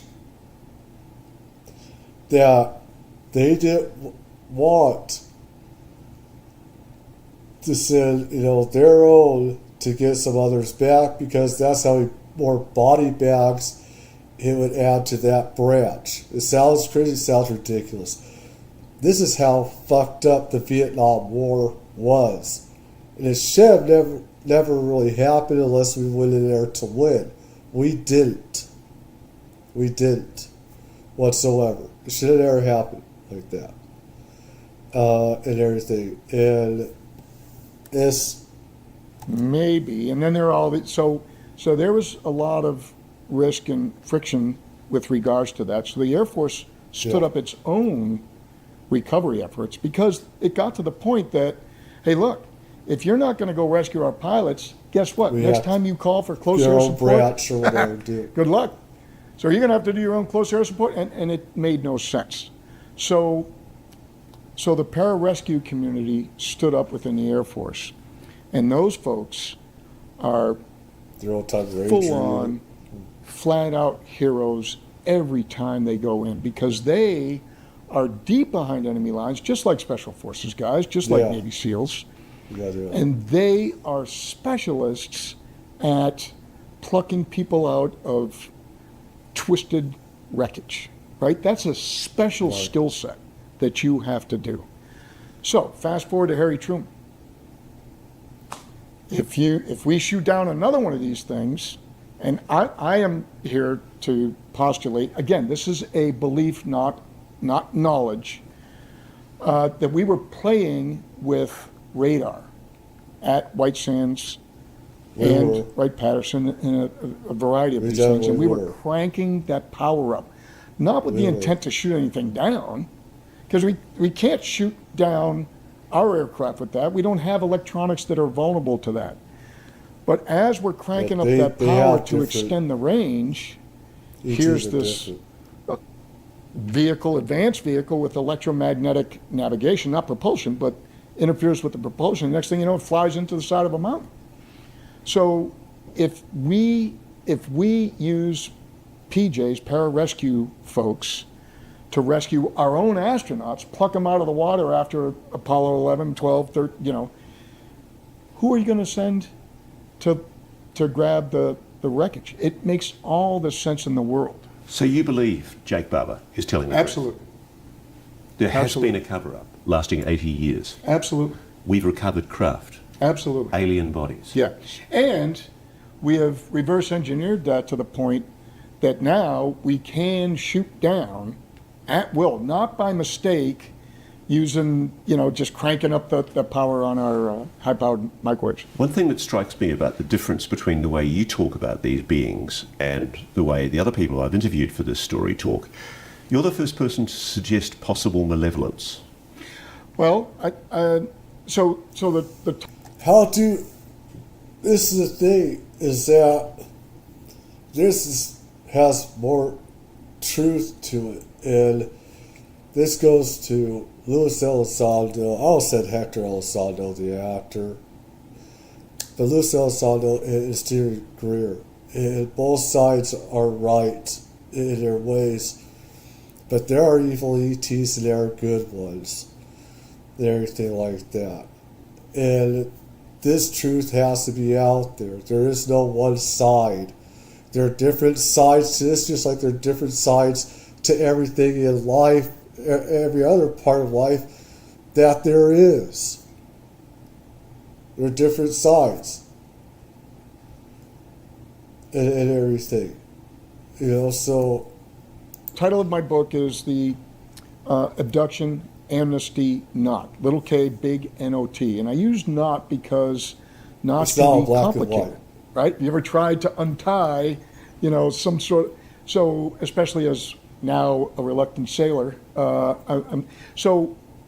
the subtitle is The Case for Forgiveness in the Disclosure Age. And so there's two entities to forgive here. One are the abductors, because they do bring us back. I mean, I was brought back to my bedroom. I was brought back to my bike, put back on my bike, or put back next to it, and I got back up and got it. Yeah. Many of us have our memories tampered with in much the same way that we pharmacologically do the same thing. Talk to any anesthesiologist. We can pharmacologically prospectively remove memory with an injection plus or minus 30 seconds.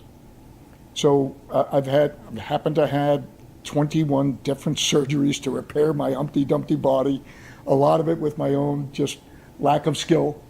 And I can tell you several cases where I know that occurred. So if we can do that right now, it makes all the sense in the world that with directed energy, fine-tuned to the hippocampal region, and all of the memory consolidation networks in our own brains, it makes sense that they could do it. And so one sign of benevolence is to remove the memory of the trauma. Look, I told Lou this. I abducted my lovable black Labrador retriever every 3 months to go to the vet. He did not want to go to the vet. He had the equivalent of the bruises on his arm.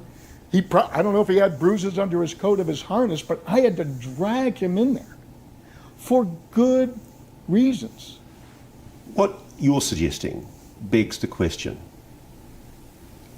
There will likely be secrets that lie behind what's happened inside the legacy retrieval program. Sure. That many people will find confronting. Sure. But is any of that sufficient reason not to reveal it? Well, so let me ask you this, in an analogy. There's good secrets, bad secrets. Usually in my mind. I am not going to tell my grandkids the code to my gun safe.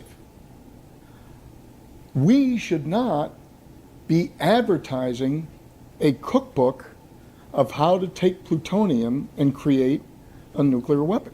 So clearly those things we need to keep That's a lot secret. different, though, from However, stuff the existence of extraterrestrial life, and it's not just extraterrestrial, if you can travel faster than light than it takes to get here, you can bend time and you can cross dimensions. Those three are linked. We know this. In fact, this page, there's several pages in Lou's book where he and Hal Puthoff diagram a bubble that dictates that you can manipulate time. So what I have issue with right now with the common verbiage right now is the word threat. Stuff.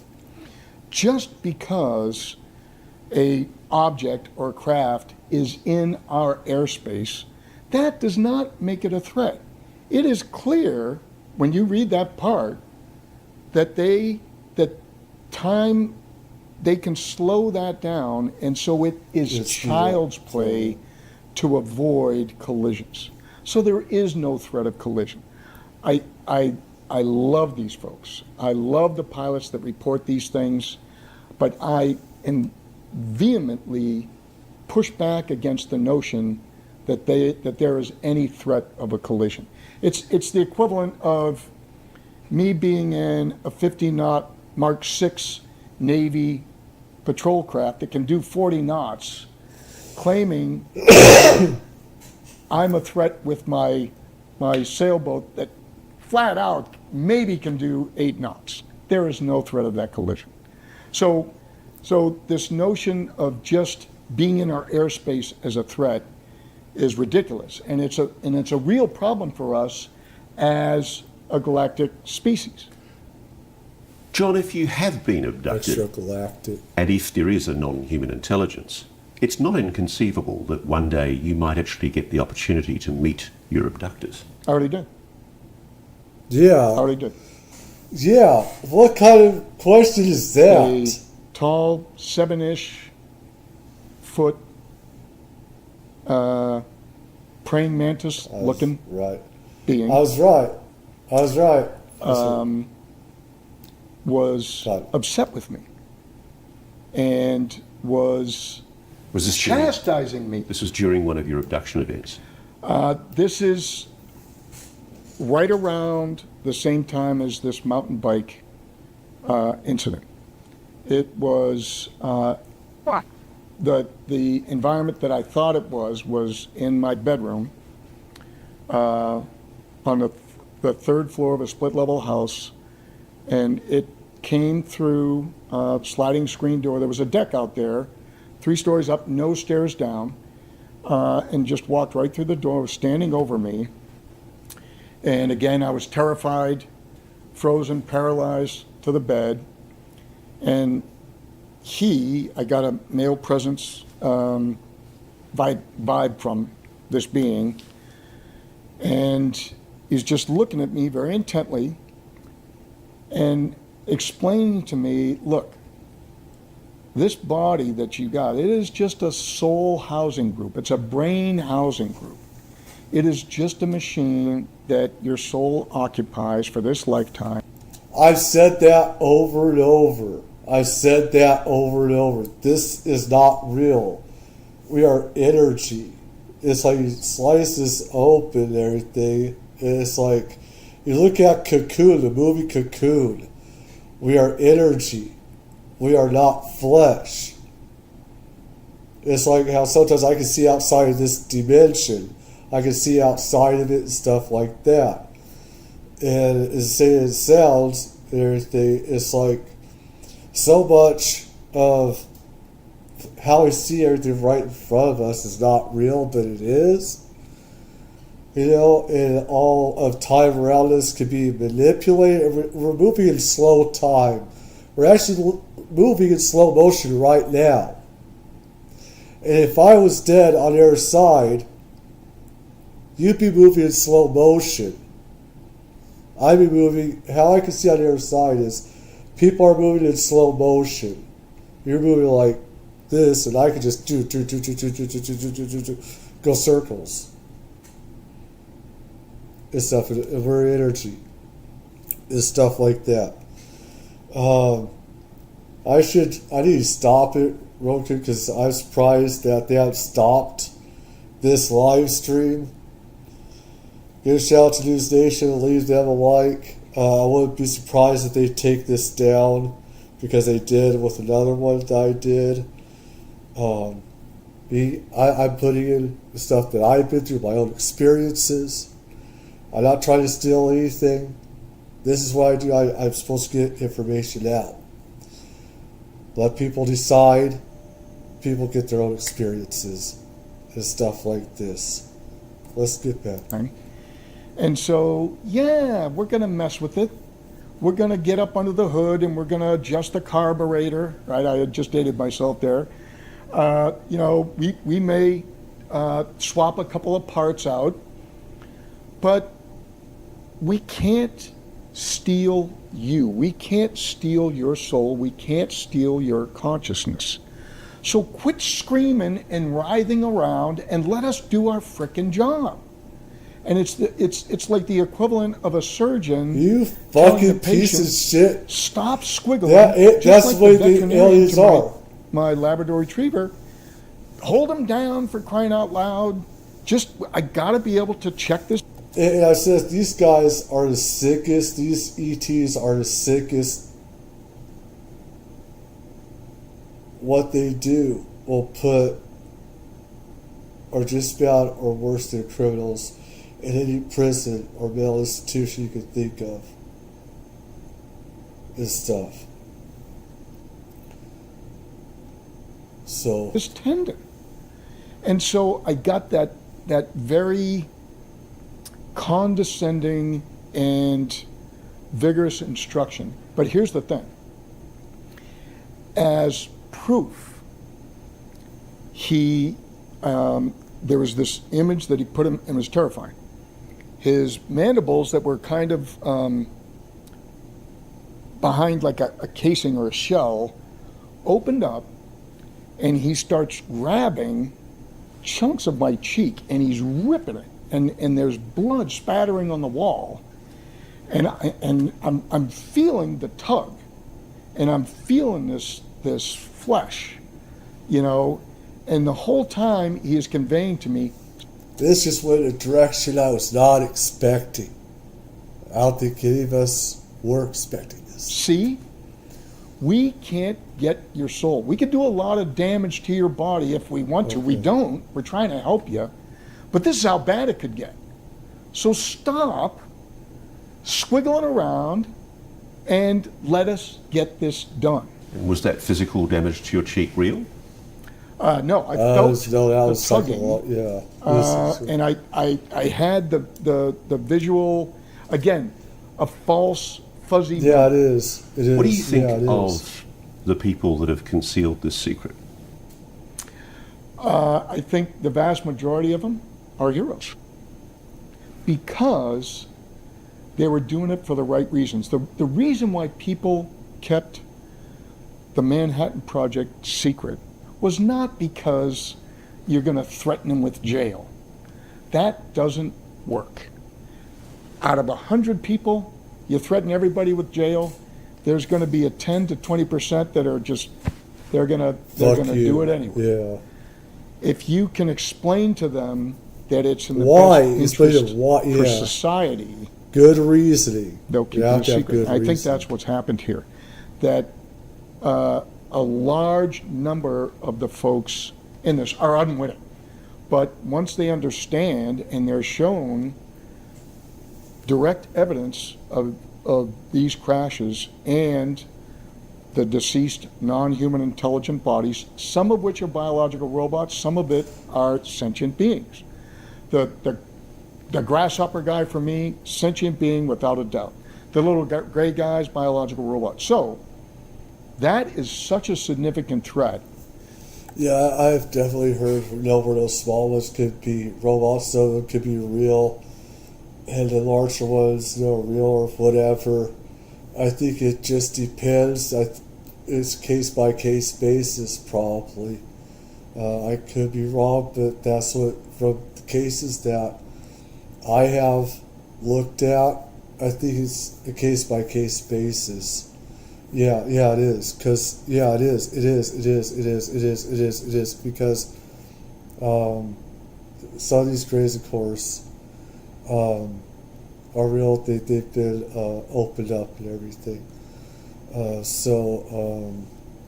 But I think I better end it here because I really, News Nation is really after me.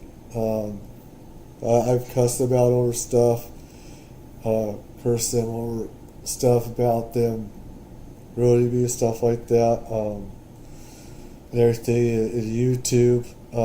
They've taken a lot of my views away.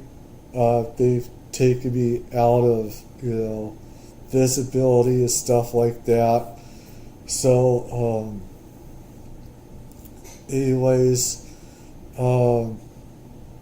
I think let's take a break. I need to use the restroom.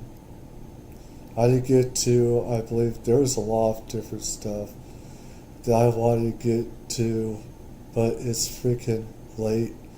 I'm in a lot of pain. A lot of pain. It's hard for me to talk and move. But take a break. Let's get a snack. And I have a couple other stories, including about an illegal immigrant trans that does not want to go home because she's getting afraid of being attacked over. I want to go over that story, put in my thoughts over that because I do see the different sides to this illegal immigration. And there's the Onlyfans thing. So let's take a little break, get a snack. I think I take something real quick. Stuff. So, hold on.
Hold on, my blood pressure is acting up a little bit, so I'm going to take something for that.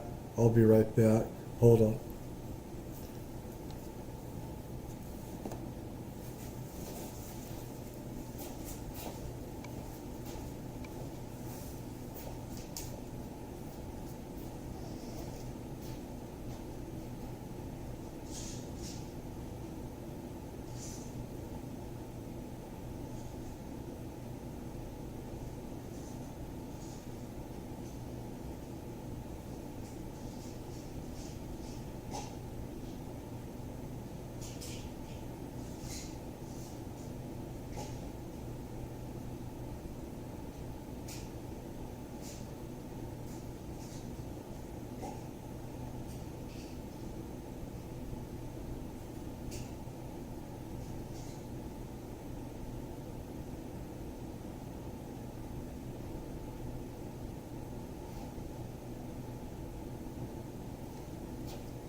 If everyone can hear me, I hope, tell me if there's anything wrong with the audio.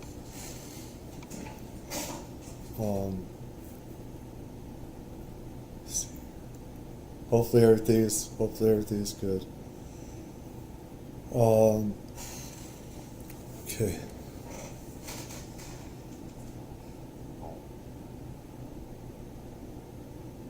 Let's I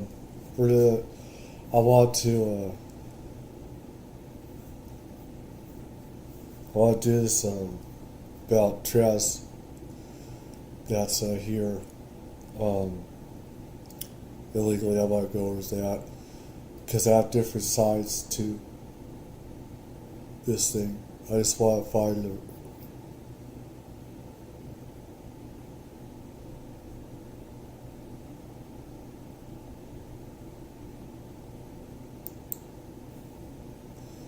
let's go over this. Something I work with some of this paid stuff here is some people know I use a lot of cussing in some of my videos, and I get really upset because I see a lot of injustice in life and I try to fight against it, and it takes a toll on my body. And maybe this is one way of attacking back to me to say, you need to dial back. Let's go into this. I had a lot planned, but it'd be 6 hours worth. I definitely can't do that.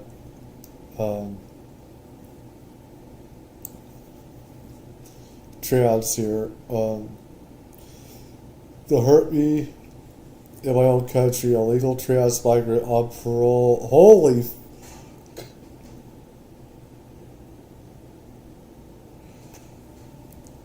I did not see the whole thing. I did not see, so okay, we're both seeing this. This could be interesting.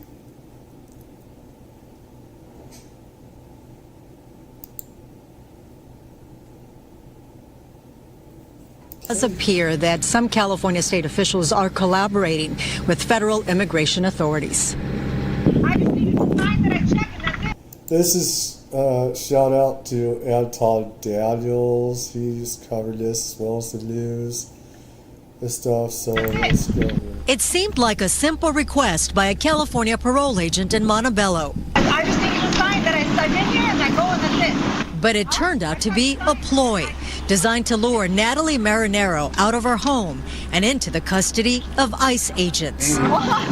You know, it's hard to find the words to say how the government called here and tricked Natalie and lured her outside and had ICE waiting for her. It happened on Sunday, January 26th, shortly after 10 in the morning. I have to put out this disclaimer.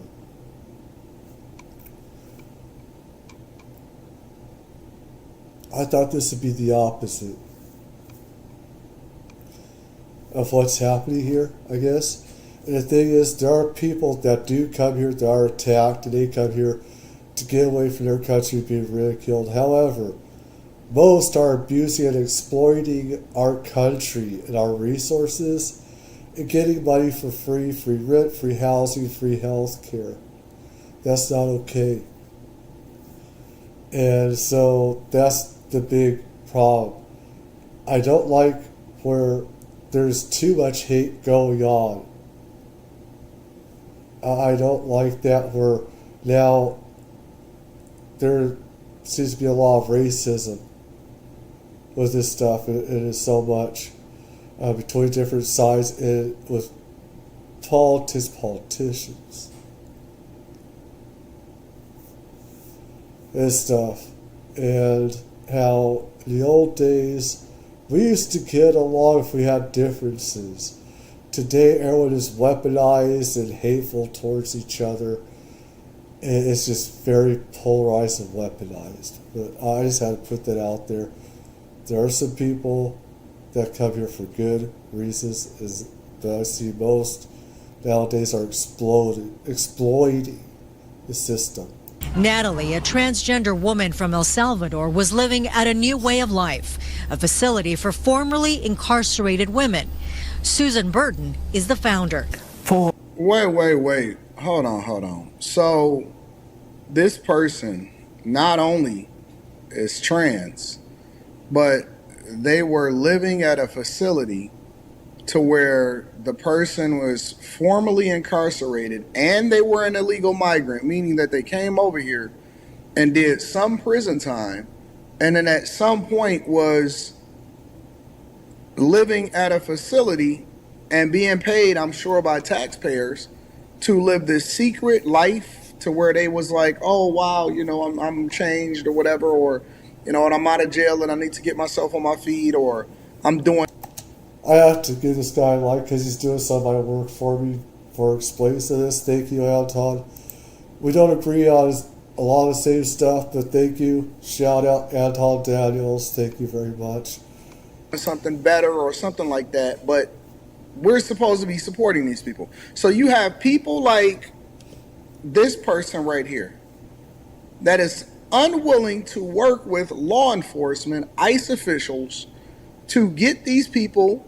Because listen, this is not our best and our brightest. These are not people that are killing it in the game and doing great things inside of the United States of America and living a phenomenal life and giving so much back to their communities and is doing great things and all of that. This ain't that. This is not that. This is people that have broken the law, and the person is formally in prison. That means incarcerated, meaning that they did something that required them to do prison time. Why are they so gung-ho about not doing the thing that is in the best interest of the United States of America? Listen, these people are traitors. These people... Because they don't have to. The thing is, they're coming over here, and they think they have a right to take what is ours, Americans. And I have some tribal in me and stuff like that. Different tribes, Indians, tribal people have different beliefs about immigrants, stuff like that. Mine are different, so theirs are different. I'm not going to go into all that right now or anything. But let's just say they come over here And they think they have a right to everything we have. They don't. And we have all these stupid crybabies, jacking up the freeways, the roadways, and stuff like that.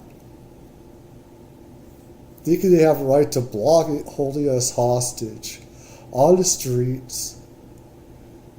And that's what it is. It's illegal to do that, by the way. But they're getting away with it and everything else. They're making things worse.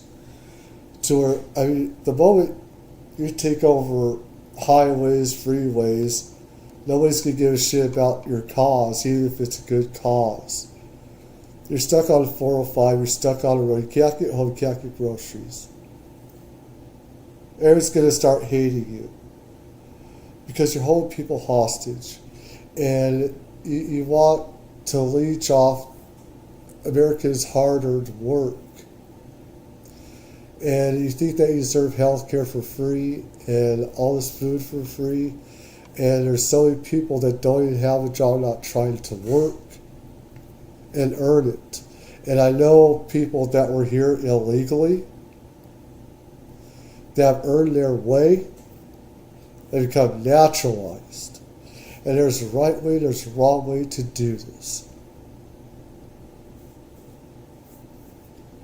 The ones that are just leeching off stuff, they don't deserve anything. But they have these protests and they riot because they know that they're not going to get a piece of the pie. They're not going to get free anymore. And if you want to stay here, you go through a legal process, vetted process. And this is where these people are fighting against. And you have these organizations that are making money off of these people, human trafficking and sex trafficking. That's going on. A lot of these illegals that have kids are not all there, kids. You have 300,000, 500,000 kids. They're not with their real parents. They don't give a shit about the kids or the sex trafficking that's going on. These are all pieces of shit, to be honest. If you don't care about the kids, they're being exploited and used and abused. And you have these stupid safe cities. Not all illegals are bad.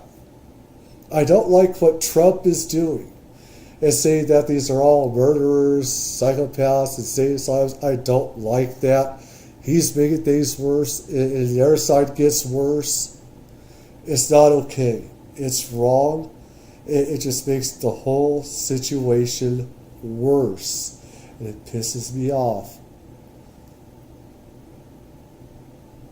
Both sides is just... People are straight up traitors. If ICE say that this person that is a trans, and I don't even know, well, let's see a little bit more, because I want to get some more of this story. Or parole to call her and say, come outside and sign papers, and then have ICE waiting for her. Just... And how can you just stay in the house forever? That mean that you're not able, you don't got no job, you ain't got no employment, you just living off the system? And they calling it a her. My heart aches. In 2005, Natalie was convicted of second-degree murder and was sent to California State Prison. Natalie got caught in a bad situation where she was at the wrong place at the wrong time. And for that, she paid 17 and a half years. Shouldn't have ever been here in the first place. Shouldn't have never been around somebody that had something to do with murder in the first place. Nobody should have. She paid her debt to society. No. She paid her debt. Gotta go. She paid her debt. She's innocent. She's innocent. She paid her price. So what if somebody's dead and been killed? She's special. Give him a halo. Give him some angel wings. She's the epitome of what an angel is. Look at her. Miss America. No. Natalie paid her debt. Yeah. Natalie's been making great choices. Really working on herself, internally, externally, like the whole package. Susan Hefner is the housing supervisor. Both women say Natalie is a diligent worker. There's something mentally deranged and effed up with these people. They should have been here in the first place. And if they came here illegally, they committed a crime also.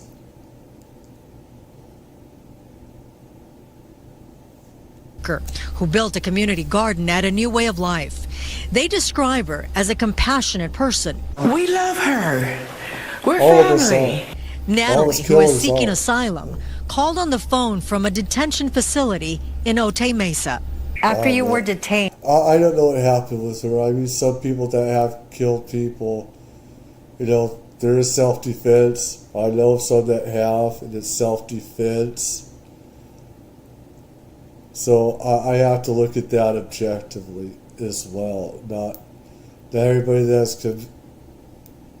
committed murder is exactly guilty of it. But you came here illegally, and this stuff happens if you're using taxpayer money for everything that you do in life. You're not helping. You're just leeching off taxpayer. And what about Americans that are suffering? What about American homelessness? People are dying on the street. Homeless are dying on the streets in LA and other cities. Why the F aren't you helping those people out? You're only helping illegals. There's something fucked up in your head. There's something really mentally fucked up in your head. You help our people first, them second. That's how it's supposed to be. What did they tell you? They told me that I was getting deported, and I said, "Why are you going to deport me? If you can deport me, I'm going to get tortured in my country." Yes, you can deport your ass. I am so saddened by ICE coming and taking Natalie away. It's just horrifying to think of what will happen to her. Why should we be the ones that always harbor all of the worst of society? Why should we be the one that have to suffer with the worst people ever? Why is it our responsibility? Why is our it America's? burden? Listen, you should have made better choices. First of all, you shouldn't have been murdering people. Secondly, you shouldn't have been murdering people. Thirdly, you shouldn't have been murdering people. All right, so those are the three things that we want to establish from the very beginning. The fourth thing is, because those three stand, you should not be in places that you're not. When you aren't even supposed to be here, you really should not even be doing nothing. You should be staying way low. When I go over into other countries and I go and visit, just as a visitor on vacation, when I go into other countries and then I go and visit, I am on my best. And when I say best, I mean my best. This is why I don't travel. I'm never on my best behavior. But at least I know to stay out of these countries and stuff. Can we get an amen for that? I think so. And brightest behavior. I don't cross the street without it being a crosswalk. I don't, you know what I'm saying? It's just, I try to learn their customs, whatever. So you came over here, you felt like you can do what you wanted to do, and you felt like you was a girl. And so you were a biological man, you broke the law, now you taxpaying citizens. I mean, the thing is, with trans and stuff, I'm supportive. Be whoever you want to be. As long as you're, I think they should be 21 to have the surgeries. Keep kids the fuck out of it. Be who you want to be. Don't try and brainwash kids. And don't try and turn them a certain way. Let them find their own sexuality themselves. Not have the schools or other religious groups do it. In Asia, you don't have this big problem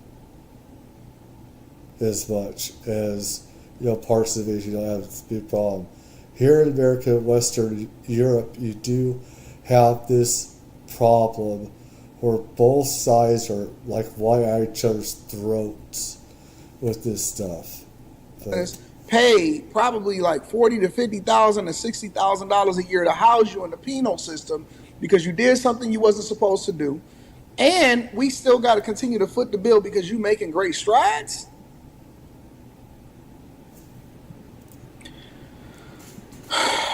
America, man, we getting it together. We working though. We getting it together.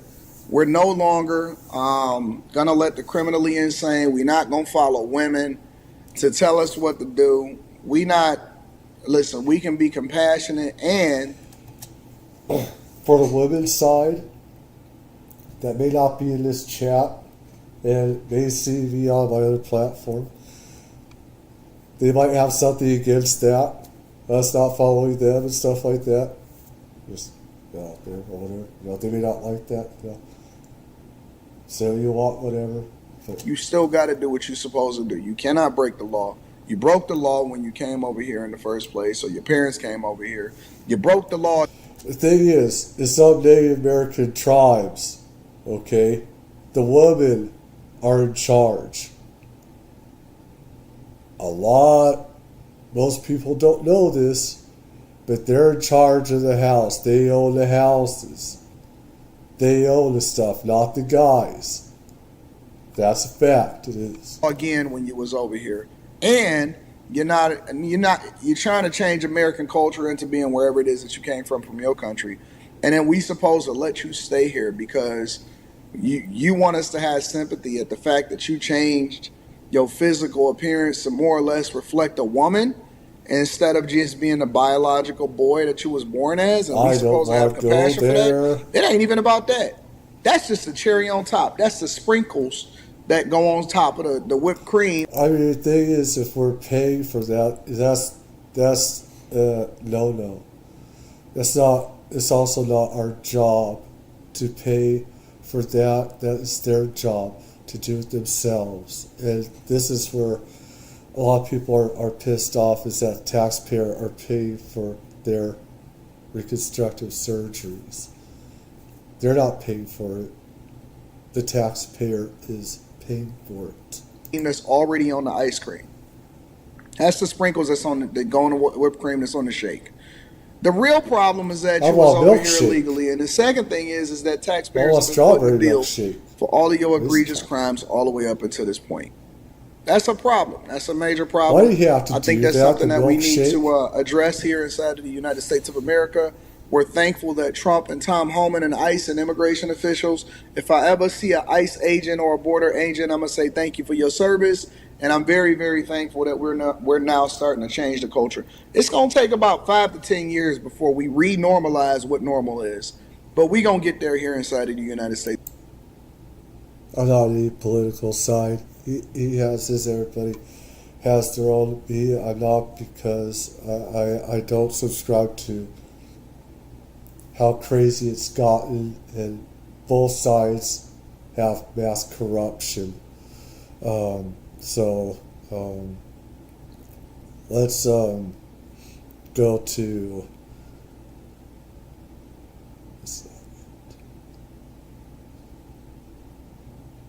Corbell.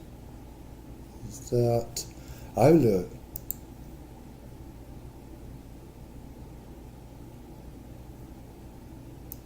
All right, we're gonna do VOD review. Let's go to this OnlyFans. I wonder, is this an OnlyFans thing or not?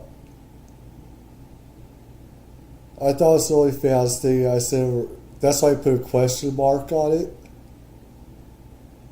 Because I could be wrong if I am. Ozzy, you sexy freaking beast. What the fuck are you? The OnlyFans meltdown. I will do a VOD review of it, since it is 11 people getting killed is pretty big. I will look at it. Here we go. Let me just go full video.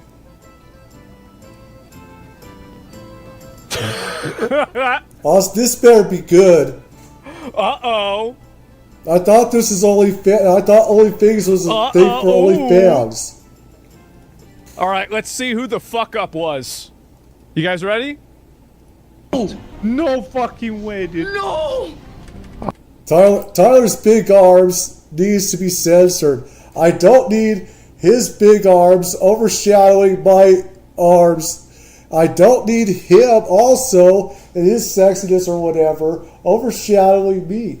It doesn't make me look good or whatever. I just don't need this. This better be good, Aussie baby, or else we're going to have a freaking problem. Go farther. All right. So you've got just your traditional, everyday, molten core run. Everything is fine. Nothing is wrong. It's just a good old-fashioned molten core raid. Everybody's got their world buffs on. You're supposed to give me the right video. Where's the video? Songflower, War Chief's Blessing. He's got the rallying cry of the Dragon Slayer. Well, it said he's ready to cook, man. Usually that means, because it's a typo, they do that with the OnlyFans thing. So obviously, I'm going to go here and honestly, insert this. Only.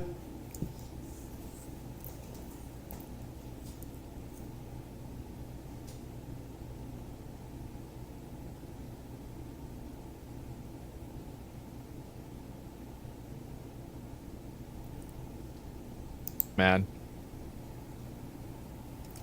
He's right here out of range. Yeah, he's gonna come around. Here we go. Maybe no. Fuck it. All right. Get him, get him, get him. Pull whenever. Oh, Jesus. I pulled. That 6 months of chocolates you're to go without. What a bad pull. 6 Already months. off to a bad start. Not one, not two. Terrible start right there. Disgusting. Yep. Let me get threat! Let me get threat! Let me get threat! Yep. Christ. Okay, watch for the bomb. Watch for the bomb. Somebody has a weak aura, surely. Move. Right, What does everybody this have out, to melee do? out, melee out, melee out, melee out. Tuka. On Tuka. Tuka, get the fuck to the side. Hey, boss. See, look, they're already returning. Tuka wasn't doing it. I didn't see him in the right spot at all. Okay. There's a problem here.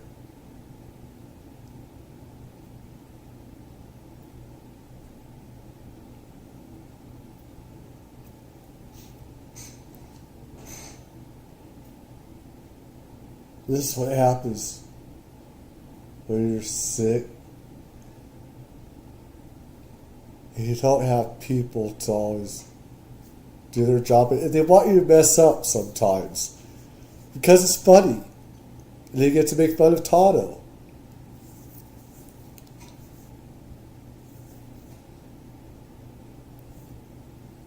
Let me see. What is this here?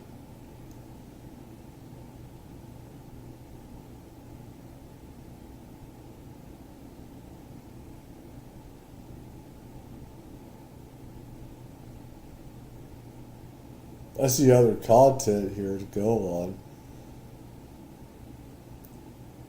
You know what?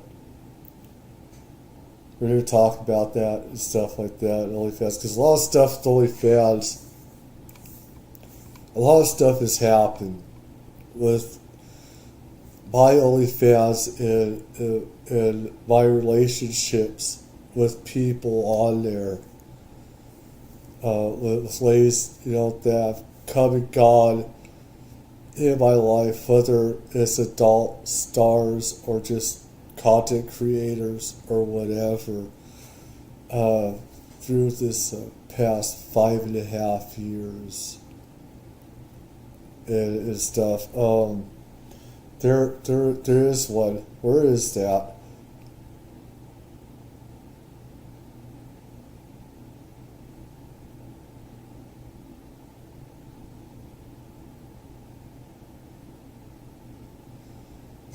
And let's see, that was Osmond Gold, that video. Damn.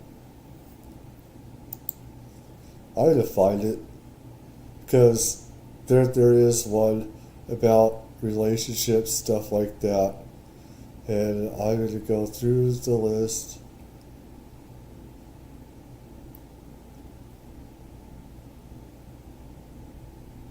This is it right here.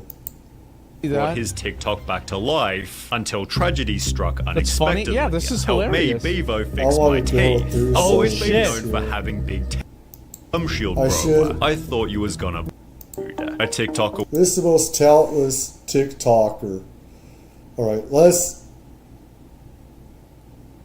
go back, rewind, move forward. Because here's some real content. Let's go to relationships and everything like that. Let's go into what I've been wanting to talk about. Some of that's still up here. I apologize to anybody that may still be here. Let's go over this guy here, alright? With such little skill or talent that when he tried to make That's a me documentary pretty about much. his Bevo? life, No talent. he was terrorized by 12-year-olds who squirted That's him what they with say on my water. OnlyFans. I got no What are talent. you doing, bro? Why? I'm trying to work, please. I'm not doing that. Yeah, but why? Bevo's becoming a That's superstar for all the wrong reasons. The first of which being his incredibly strange teeth. When he What a first began on sexy TikTok, face! this is all that people noticed. You He beast! tried to make videos about his daily life. Yeah? Yet people struggled They're to just ignore pissed 'cause his he's too mouth. sexy. Eat an apple through a letterbox, you could. Why are you wearing a gum shield, bro? I thought you was gonna bite me. To Damn. make matters worse, Bite his him, name was baby. Brandon Beavis. Possibly the most unfortunate last name for a guy with massive teeth.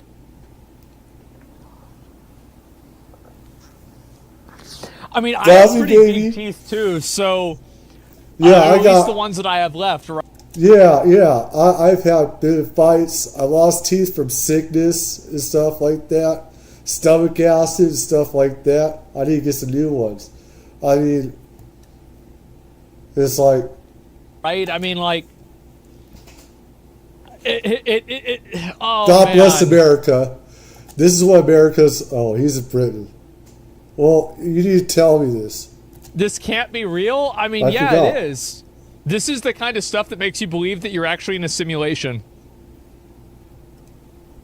You know what? I actually love these comments. Yeah, I had that You throughout. sexy my beast. That's why I Show put those some pearly Beaver, whites. because it's the beaver sort of thing. In addition to being huge, his teeth were also unnaturally white, Yeah? leading people to think he'd gotten Go botched for it. veneers in Turkey. Uh-huh. Yet Bevo confirmed Show what that about this you wasn't are. true. Listen, they're my real teeth. I might have a filter on, but these are my teeth. Accidentally giving his audience another reason The to teeth roast whitening him. filter? However, while Bevo's regular viewership was around, I feel like this is the people that get fixated on this shit are dumb as fuck, right? Like, I mean, yeah, of course he's gonna It's have the dumb. But internet. this is so dumb.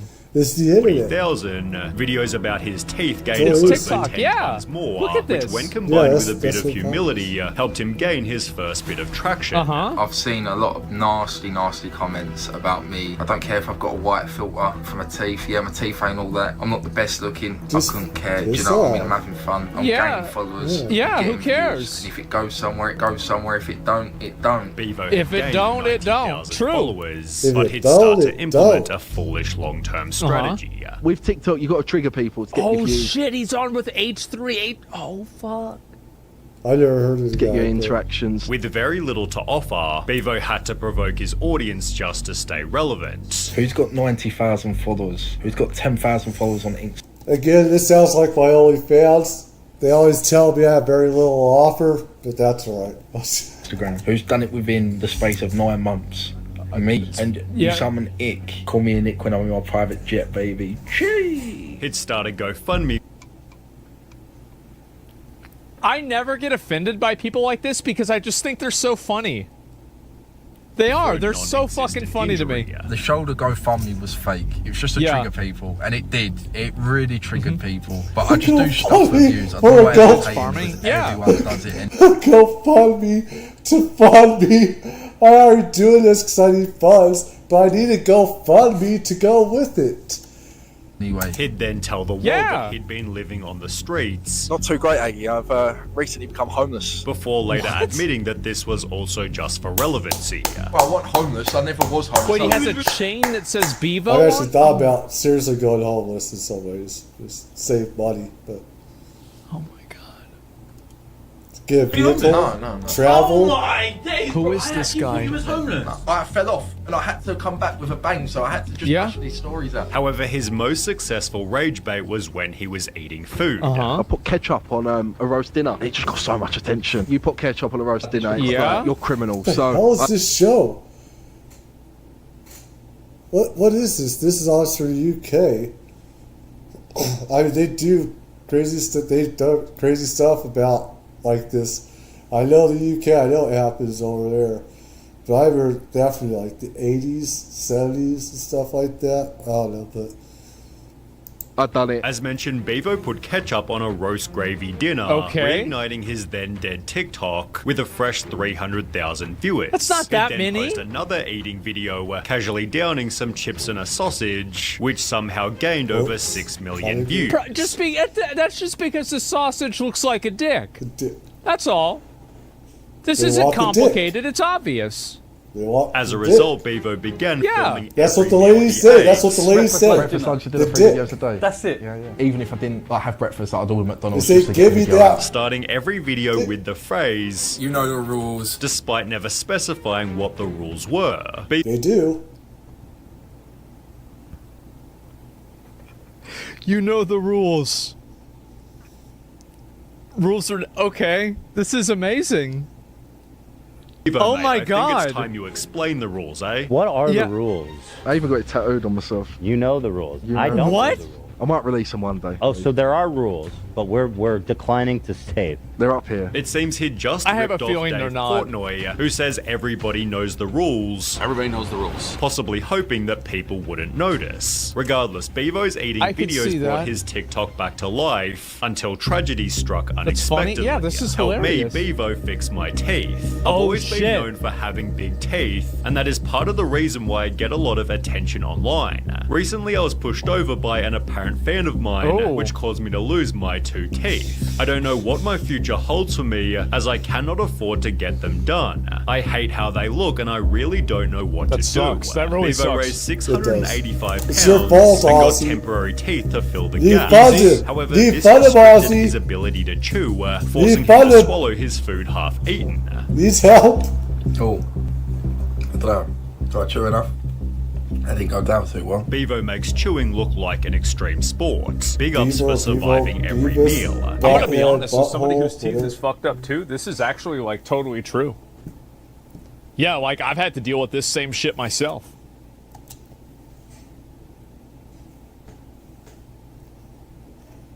Girls usually hate the series, but guys, Beavis and Butthead,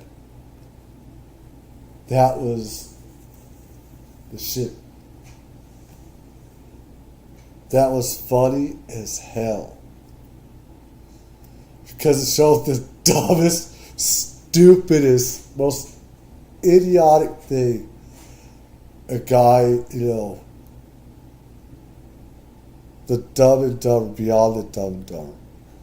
You know, and it's like they had pun names as Beaver Butthole and stuff like that and everything. It's just a laugh. It was just a freaking laugh. And oh my God.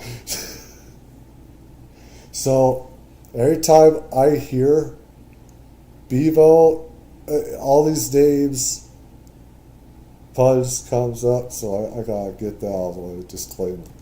And I get the same comments too. Yeah. Yeah, no doubt. Like this is how it is.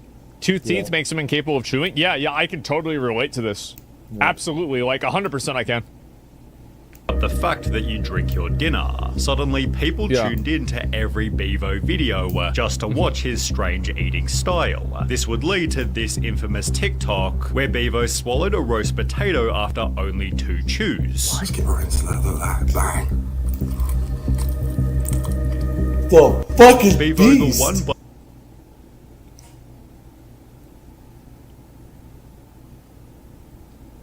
Okay, that's a lot. Yeah. Oh, yeah, that's a lot. Even people with full teeth usually cannot scarf down like that. Even full teeth.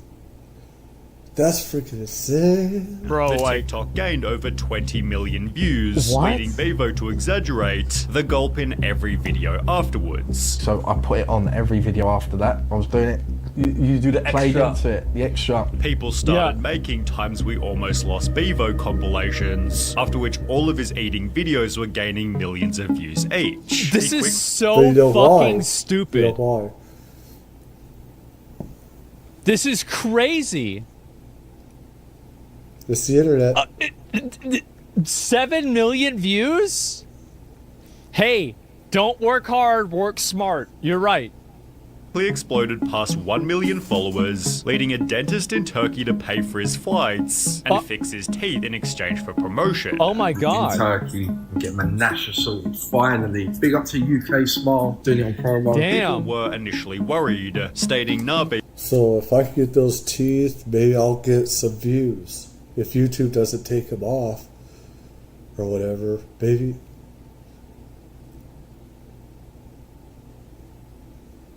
Such narcissists, such evil people that watch him just see if he'll croak and die. Bevo, your teeth make you. That's why we watch you. No, that's why you laugh at him. You don't want him to get it fixed because he's a clown.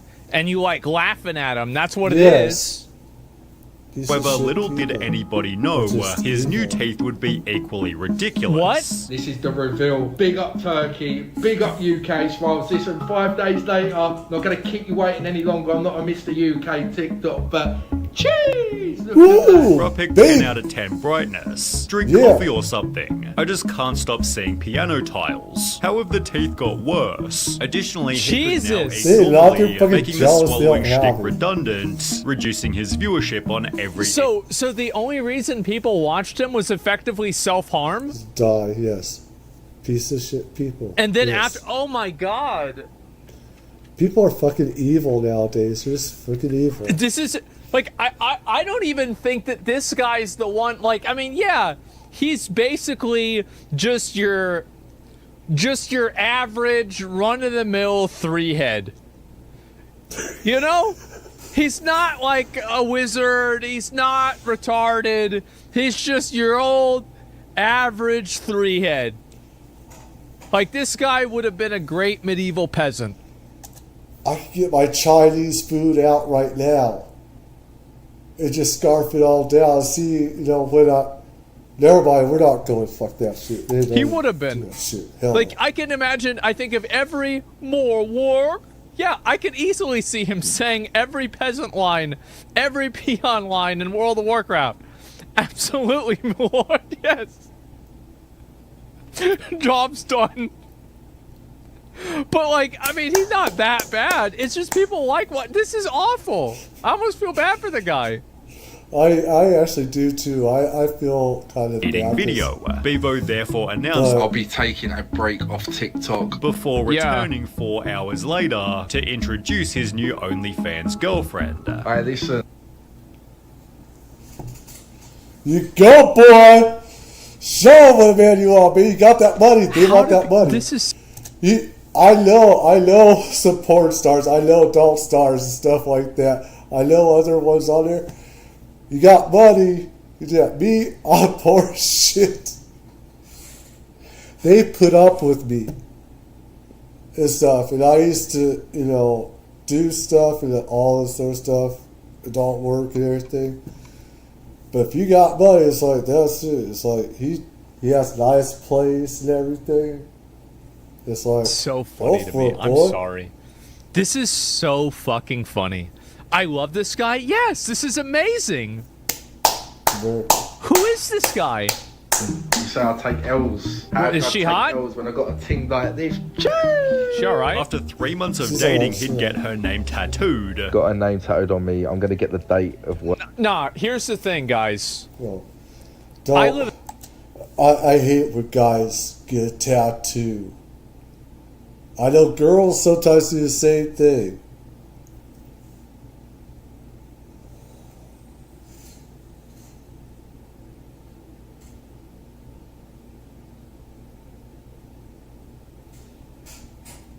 Most of the time, you're going to break up, especially with OnlyFans or adult stars. I know a lot that have had relationships, fallouts with adult stars and stuff.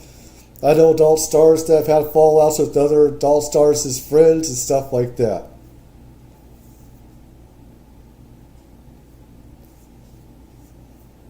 Talk to some. This stuff and what's been going on lately. It's actually pretty sad. But stop getting these stupid tattoos. You're going to have to get removed. Probably, most likely. Wish you never got it.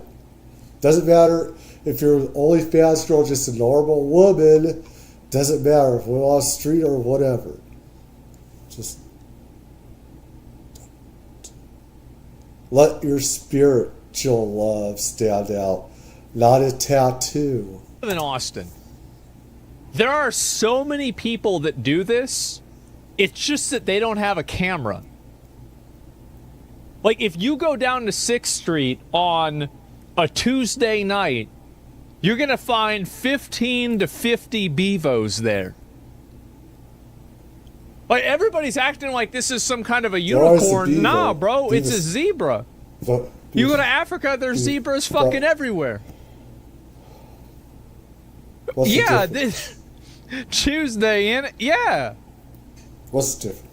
When we met underneath it, so it's just people got lucky questioning because the he has very money. next day, how long will I love her for? They test their relationship that very same week by appearing together on the Whatever podcast. Bevo Simp I hate Dating the Talk Whatever. 160. I hate those assholes on Whatever. They don't know anything about love or relationships. The thing is about what do I offer and bring to the table. They have their agenda that goes against, people like me or people that do adult sex work and stuff like that. And they like to demonize them, make fun of them, and literally piss on them. And it's like, I have no respect for people that do that because that's what the broadcast is all about. They know nothing about love. I don't care if the guy is married or not. They put out their own one-sided agenda. And I know more about love than these stupid little twats do. Not the ladies, but the guys. I'm talking about the guys, mainly. All they're doing is talking. And then you have older women on there that talks about a woman's vagina and saying you should be doing adult work because you mess up all your flesh and this and stuff like that. It's like, F you. No, it doesn't. It doesn't go bad. The flesh doesn't just go bad all the time. I know. I've been with plenty of older women. I've seen a lot of older women's vaginas, and they look just fine after 40. Okay? Way after. I hate the stupid whatever. These stupid idiots. They know nothing what they're talking about. They know nothing about relationships. It's not about what you bring to the table, each side. It's about a coming of the minds. Of having stuff you have in common, commonalities. If you want to have an open relationship, do it. But do it respectfully. And you do it healthfully. You have to be tested. And you have to have communication. 3. Oh my God. Uh-oh. Where Bevo I could do a lot of videos attacking those guys, those idiots. I could do a lot. I've done it before. revealed their relationship wasn't monogamous. So what does that look like for you guys since you're in an open relationship? Just sex galore. Good. She brings me friends, I'll bring her friends. Leading to 5.5 hours of pure humiliation. Really? Is it 5.5 hours? Oh my God. So they just use it to attack them like... You are a cock. Define a cuck, please. A cock is a person who purposely allows their women to get by other men. For money. You're a The piece of comments shit. were absolutely brutal. You're a piece of I shit. think that if you want to be in an open Yeah, the guy's a piece of shit. I wish I could say that to his face, because I would.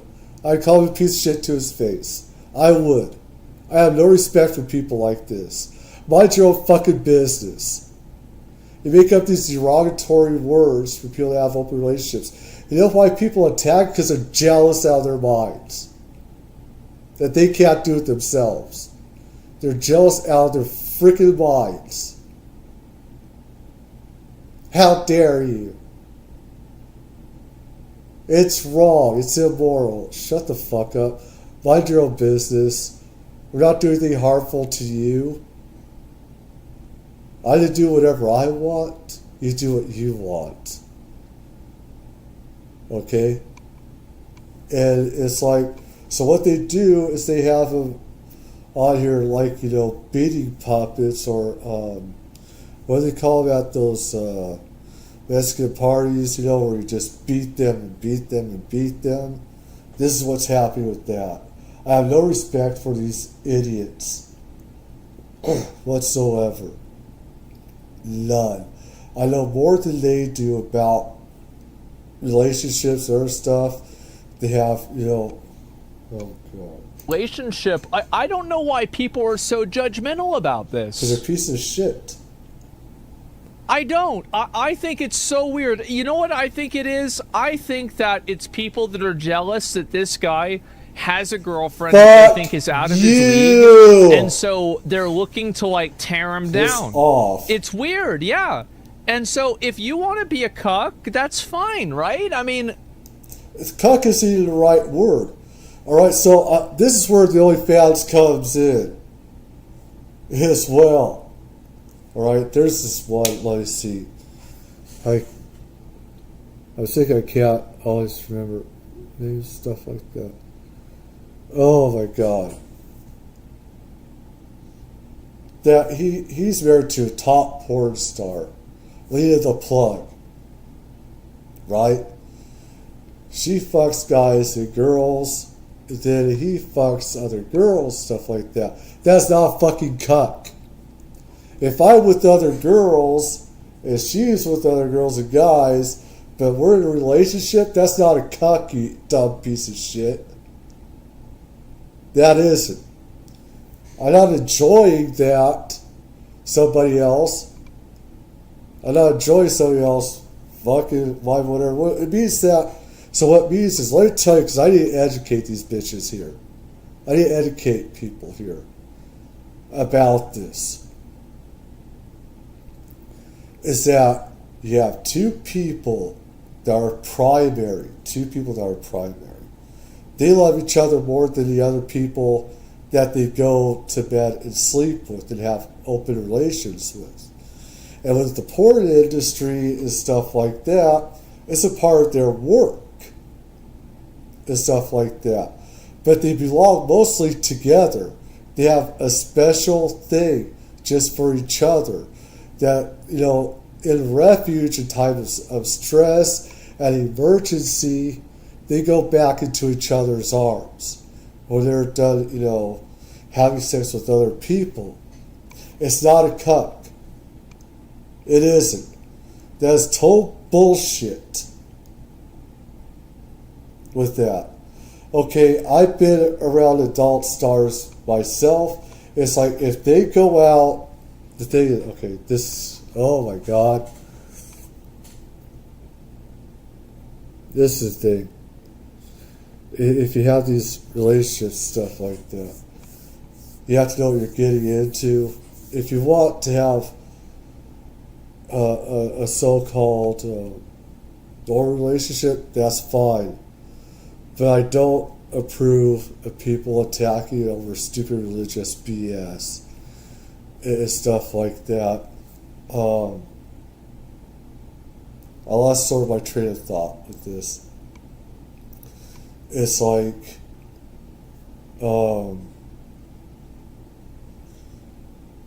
so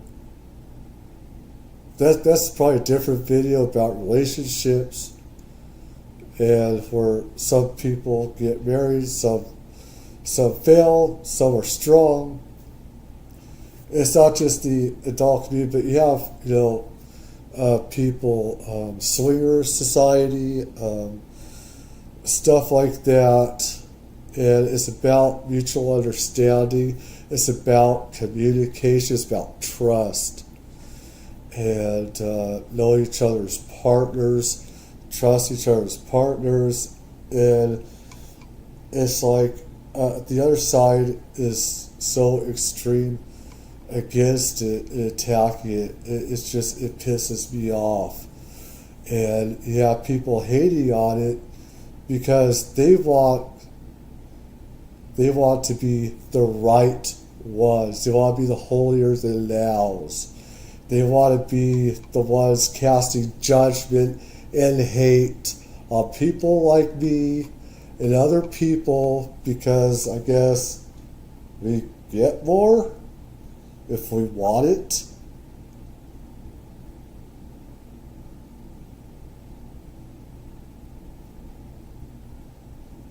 The thing is, if I found the right person, I wouldn't mind marriage.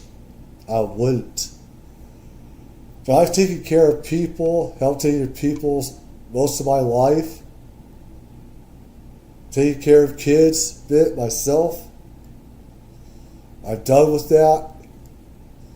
I'm done taking care of, you know, or people want to take care of me, and I don't want to have that responsibility. But L take? I don't know. What's wrong with it? I don't like it. I think it's, I don't, like, I wouldn't do it, but like... Do it. But why is it bad? Yeah. Why is it bad? Open Jealous? relationships don't last, that's why? Most No, relationships yes they don't do. last. They do last, you dumbass. They do. It's just there's a communication. So about, okay, how many people that have so-called normal relationships with marriage have failures with marriage? Just as many. Normal relationships have breakups. Just as bad. The thing is, with open relationships, you know, more people. You have more of that trust. You have more of knowing them more stuff. You go back and forth, and you have testing you can get done as well. Make sure you're not spreading stuff, STDs, of course. Which in the adult industry, you have to be tested. You have to be tested. You have to get tested all the time before you do a sex scene.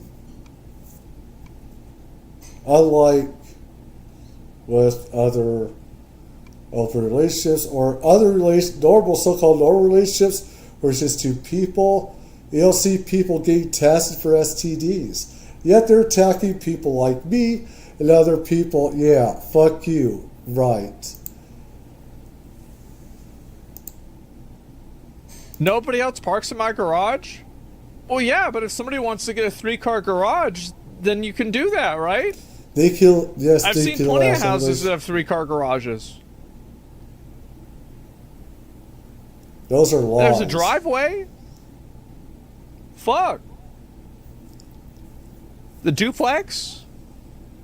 The apartment building, maybe? I mean, that's like... The apartment building might be a bit much. But, you know, I'm just saying in general, like promoting cuckoldry, That's not cuckoldry. That's not. Promoting it, I that's just... total bullshit. I don't know. I think it's weird how visceral Stupid people's and reaction to retarded cucking is. People are. They're retards. I think it's weird. Retards. Let's say that. I think that people are overreacting. Yeah. Just shit people. Yeah, I just don't understand it. Like, it's different people. Yeah, watching your girlfriend fucking another dude is just weird. It's not wrong. It's just fucking odd. You're not watching. I'm not gonna watch. You think, what the fuck is this? Retards saying this. Oh my god, you like the one that got. No. What the fuck? It's just, if that's what they want to do, then do it. Just like if I go with another woman, I'm going to do that because you're going with another man. It's an equal coexisting relationship. That's what it is. That's what it is. You're equals. But you come back together. You're both the primary, but you go out to other people. But you love each other more than all these other people. You trust each other more than these other people. And you have these retards putting out this stuff saying you're a cuck. This stupid idiot guy, I'm glad he's not in front of my face because it'd be very bad. If I was in front of his face, it'd go very bad. Very bad. But I'm sick and tired of the lies that these people put out about this. And say, oh my God, you love to see your girlfriend be screwed. No. You're not going to be there watching that. It's not how it works. I didn't think they wanted it. That's between them. It's not between me, you, and them. That's none of our fucking business. It's not your business. It's not my fucking business. Stay the fuck out of it. That's what it should be. Yeah, but like people are furries. People like feet. I mean, you like feet. I mean, it's the, yeah, I don't know, man. So bad, in fact, that Bevo took to TikTok trying to convince his audience that he'd been set up. So this is the thing, is that if you... Don't back down. Do not. Well, he was set up. He went there for only like an hour and a half. But 6 hours, those pieces of shit on that site set him up.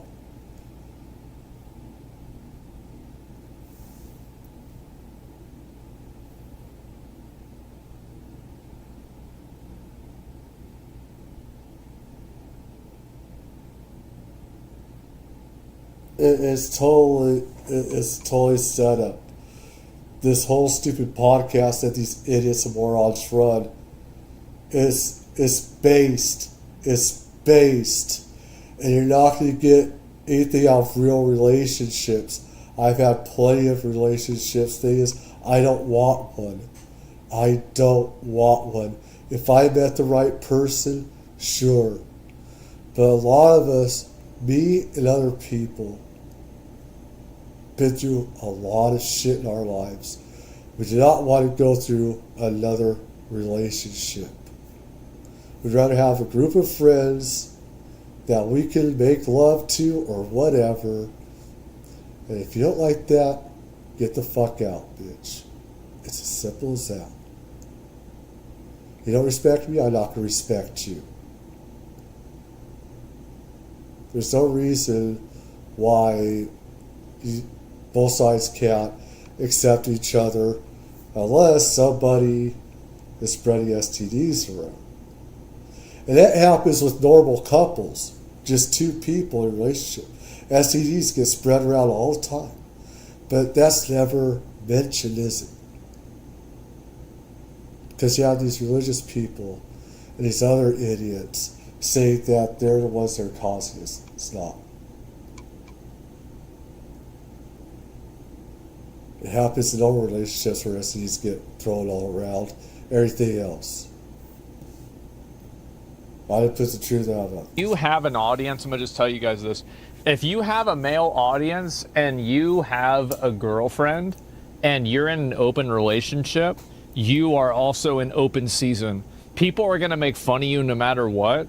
And like, this happened with Destiny, it happened with Sneeko, it happened with this guy Bevo. It's going to happen, it would happen with Jinxie, remember that? Like NTR arc, yeah, exactly. People just don't respect this, they don't like it. Now, personally, I don't think it's really a big deal, but like, you got to know what the audience is. A lot of people, especially young guys, this is like basically, I mean, this is worse than saying the N-word. Like, and I think it's like way worse, right? Like, I mean, there's like 50 things you could do that are not as bad. Like, if you're a cuck though, a beta, it's their nightmare. Yeah, it's way worse, way worse. What the fuck are you comparing? Well, I just compared saying the N-word to being a cuck, right? I mean, that's clearly what I just compared. You gonna tone police me? Yeah. You gonna tell me I shouldn't say up. that because it's like, oh, you shouldn't say that. Up. Too bad I said it. It's funny. Yeah. If you're not laughing, then you're in the wrong place. Tell Like Ozzy. you're gonna cry. Yes. You're gonna get mad. You're gonna cry? Too bad. You guys gonna cry at us? You're gonna cry? Values, You're gonna cry? Is it worse than being a Nazi? Is being a cuck worse than being a Nazi on Cry. your end? Yeah, it is. I see more negative comments about Nick Fuentes being gay than him being a Nazi. And I think it's like a 10x. That is fucked up. That is so fucked up. Like, I've seen more people talking about him being a cat boy than him, like talking about like Holocaust denial or anything like that. He's gay? I don't know. I don't care. Who like, cares? I'm just saying, like, in general, is. that's what it is. Who cares if That's he's true. gay? Yeah, no, I'm just saying. I mean, I'm just trying to be honest, right? What's that do with his character? What does that do with his Basically character? told what to say. Brian comes up to me and says, look, we need to spice some things up. Basically say that you two are in an open relationship and basically she sees other guys and you see other girls. Me and Sophia are in that I forgot who Nick Fuentes is. Do I? Never mind. close, healthy, happy relationship. Yeah, I know he's a Latino guy. Was he in Congress or something? Was he? Or so was he convicted of something? I believe. Was he? That's different. But being gay has nothing to do with that. I mean, if you attack a person on what they did illegal, being gay doesn't have anything to do with that. Those are lies that also the religious right tries to use. They say, oh, you're gay, that means the guy's going to be pedo or whatever. No one else is Wait, so he involved. said it for content? It's just all fake? He was never even in an open relationship to begin with? Wait, what? I got told what to say, and me being the nice beaver I am, I've just run with it and made myself look like a complete mug. He stood subtly flexing his extremely expensive outfits. This Burberry outfit, costs about a G. Yet only 3 weeks later, Bevo revealed he was £700 in debt.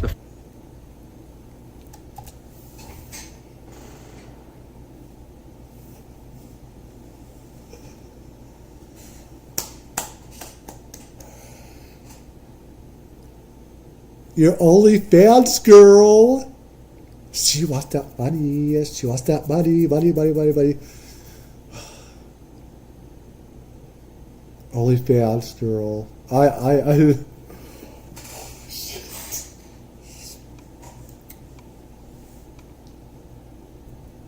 I could do so many videos about relationships and what I know about. Oh my god, man. Holy shit. Oh man. Oh my god, boys! Oh god. Guys, I went to high school with like 100 Bevos. Everybody's Beavises? acting like this is some kind of a big deal. Yeah. He's a Bevo, not Beavis. I say he's a Bevo, not Beavis. Yeah, I know hundreds of Bevos. Beavis? This is normal. Like, this is just what, yeah. Bevo? How's he broke? Because he makes bad decisions. People make bad decisions with money. He just heard, yes. It's open relationships and have lots of sex. And lots of women. And I know from experience, we've had lots of women. It's going to bleed your ass dry. Me, I've had to block some. Well, okay? It's like, holy shit. This is funny. It's hilarious. But, like, the thing is, what's weird to me is people act like this is somehow out of the norm. I feel like this is normal. Fall off is real, guys. You wanted it, it's happened. I'm not enjoying it, I'm not gonna lie, but Bevo's broke. This was clearly impacting his life. I pretty much am skinned. I just feel like TikTok has ruined my life a bit, and I just don't think I can hack this anymore. I really don't, and I think I'm gonna give it a day or two and see where my head's at, whether I go back to work or... Leading Bevo to beg his audience for money. Make sure to support me. The penny, a pound, a fiver, 10p, 20p, all the pennies count. Instead, they completely trolled him. I've sent you nothing, mate. What about your OnlyFans girl? This thing, man. You get with OnlyFans girl. They ain't gonna give a shit if you're losing money. You're on your own. You're on your own. If they really love you, they'll help you. The most, you lose your money, snip, snip, snip, snip, you're gone. There is no loyalty, brother. If you want that loyalty, you have to find that real relationship. And I can make lots of videos about this stuff. Lots. Because some of the girls have seen some of my stuff that I've done. Some of them have thought it was actually good. But, oh my God. The thing is, man.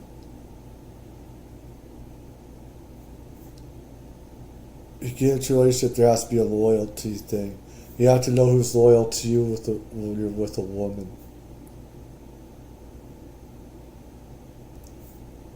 Have those few, that inner circle of women. They know it's loyalty that's got you back. Because honestly, ain't got no woman that got your back. They snip your balls off. They cut your balls off. It's what they did. I hope it helps. Bevo.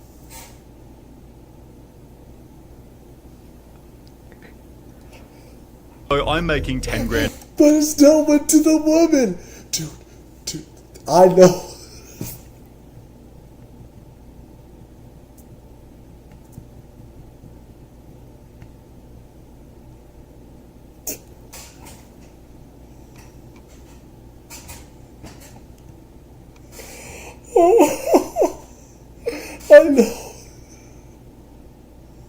I know these girls. And a month off TikTok. 10 grand a month off. That's not even that much money. That's like It nothing. is. Honestly, you make like 100 million. What the fuck are you talking about? That's a lot of money, fool. Me, I'm fucking ghetto. I'm lucky I get what I get. Alright, I'm ghetto, dude. I'm freaking ghetto. But holy shit, that's a lot of money. Lol Bevo down. Like, you don't flex on people when you make 10 grand a month? Are you kidding me? Well, what? No, absolutely not. 10 grand. Okay. Adult porn stars $10,000 a month. That's enough just for one. At most, you're lucky you keep one adult performer at 10 grand a month. Alright? Because they want all that gifts. They want them shoes. They want them outfits. They want the makeup. They want the hair. They want the outfits. They want, the best cameras, the best audio, the best, everything. They want outfits. They can make cosplays for the fans as well. I was surprised, 10,000 is not going to go. It's a lot of money, but it's not for keeping just one. Grand is a lot of money? No, it is a lot of money, but it's not a lot of money for you to flex on people with it. Yeah, it's true. Okay, yeah. Like it's not a That's flex. true. It's like, yeah, That's you've true, got a yeah. pretty good job. That's decent, right? There's a lot of people that make this much fucking money. 120K is a lot. It is. It is. It's a lot of money, but it's not enough to Yeah. flex on people. Right, it's not. It's not, man. It's not. It's nothing. That's chump change. That's pennies. That's pennies.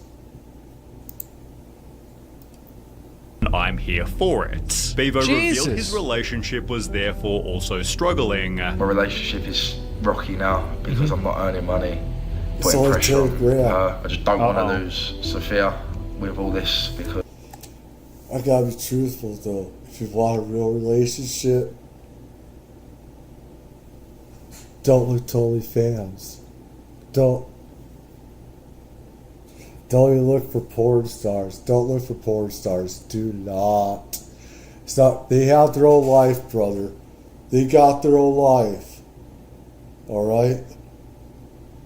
Me, I've done some work for adult stars. I've written stuff. I've been around some of the industry and stuff like that. I've also been shit on by the adult industry as well. All right. There are people I love with all my heart and soul. They're in the porn industry, the adult industry. They're a part of my heart forever. I was talking with one today, with an adult star today. And she's gotten on with her life.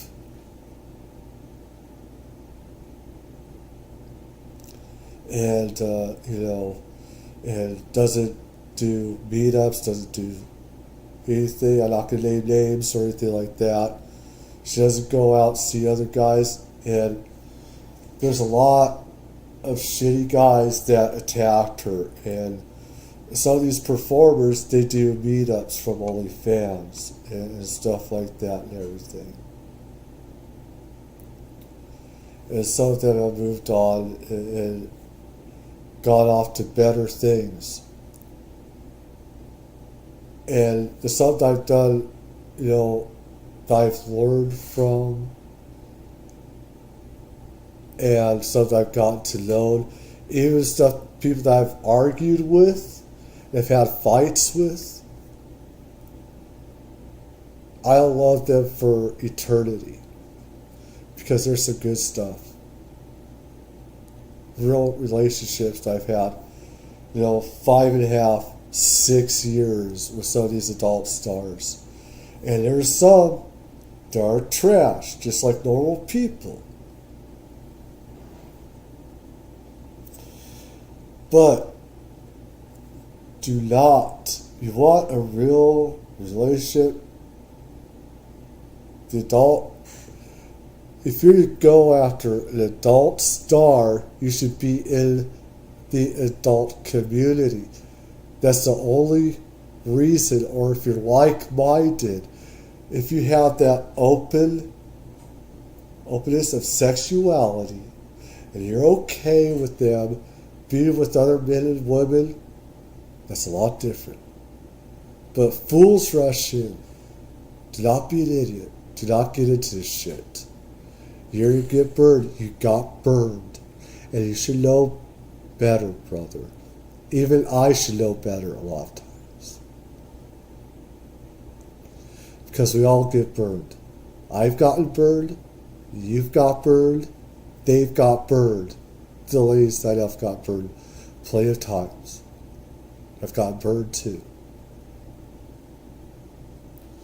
And you see a lot of adult porn stars also just want to go with a normal guy that makes enough money, they don't have to worry about them with money and stuff like that, instead of an adult star, because they're not going to get along with them. They want some normalcy. So,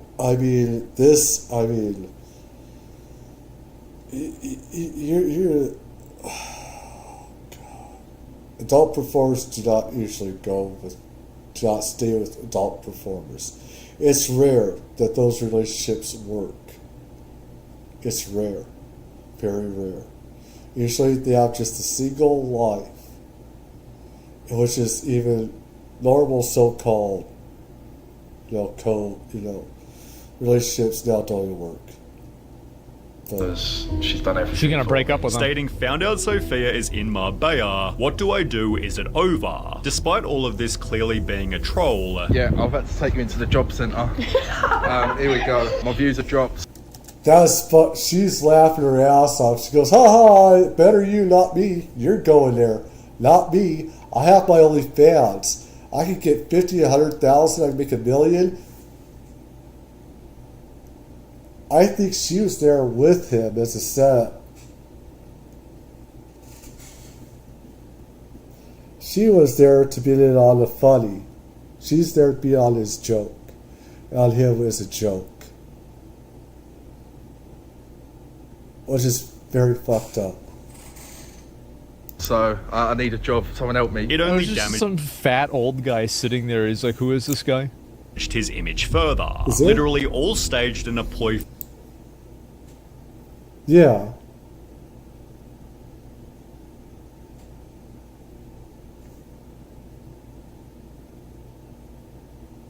For views, cause he's dried up, it's pathetic. No talent, nothing, other than he can deep throat a roast potato. He just opens the door, go fund me, go fund me, go fund me, go fund me, go fuck yourself. You might earn more money doing that. You probably would. But so it tells me you'd say that you're losing money, you need to open their GoFundMe, and some other idiots are gonna, fund you, and you're lying and say that you need money. It's like... Explained in Isaac HB's documentary. Man, who's this bitch? Then he can deep... Let's see what's going on, Ozzy. Ozzy, let's see what's going on. Hold on. Wait a minute. Let's see what's... We're going to get down to this, Ozzy, baby. Okay? I don't need a sexy beast like you interrupting us right now. We're on a roll, Ozzy, baby. Okay? One at a time. What's she sitting here talking shit about him deep roasting roast potato? She looks like a roast potato. Man, justice for Bevo. Justice for Beaver. This is bullshit, man. Justice for Beavis. Throw to roast potato. He explained Justice for in Butthead. the documentary that the hate extended beyond online comments. Do you get hate in public then? Do you get people? I have done recently, a lot recently. Just for See Beavis just and a few Butthead. minutes later, when Bevo was terrorized by I'm surprised my neighbors haven't come to murder me yet. a group of 12-year-olds. He'd also been getting booked for nightclub appearances. I've been booked down Barry and no one's turned up. I don't know what to do. Claiming hundreds of people were coming to see him. Bro, I can pull in thousands of people to come see me perform. Although in the documentary he was pelted with drinks, which his girlfriend explained was completely normal. I had a bottle thrown. Well, you had one thrown at your Yeah. Because he had one. You had one thrown at your He had two, and then I had a glass. But so you had two last time. I genuinely avoid a club if Bevo was booked. His street interviews definitely weren't helping either. I think that the reason why kids get fixated on this is that, like, kids take everything really seriously. Because when I watch this guy, I think this guy's just funny. It's just funny and goofy and entertaining. I don't know where all the hostility... I think it's just dumb and stupid. I just see it's dumb and stupid. How is he making all this money when we aren't making money? It makes no sense. That people are so stupid. It's the fun of this egghead, potato head, this Beavis. He's coming from. Yeah, he's farming. It's just, it's got to be the kid. The interviews are, what about the interviews? Fuck a real job. No. Why? I'm making 40 grand a month. Good for you. Yeah, what's stopping you from doing TikTok? Whenever he didn't get the answer he wanted, Bevo got this is how you don't get a woman. I don't know. I mean, some of them will, but they do right away. They don't like the way that he looks. He looks funny. He looks silly. Me, I've been overweight right now. I need some lipo right now. But they see here, it's like me, and I do that, and they're like, what the fuck, bitch? It's like, don't you talk to me. Don't you talk to me. It's like, I ain't talking to you. Why are you talking to me? I ain't asking for you. I ain't asked to talk to you. Why are you talking to me? It's like, they see it, it's like, yeah, so what? It's like, good for you. Go out and make another 40K pounds, you know? It's like, it's the way they did it, but I mean, someone, it depends what area you are and how you throw it out there, but a lot of it's just like, so what? They look at you, your face and stuff like that.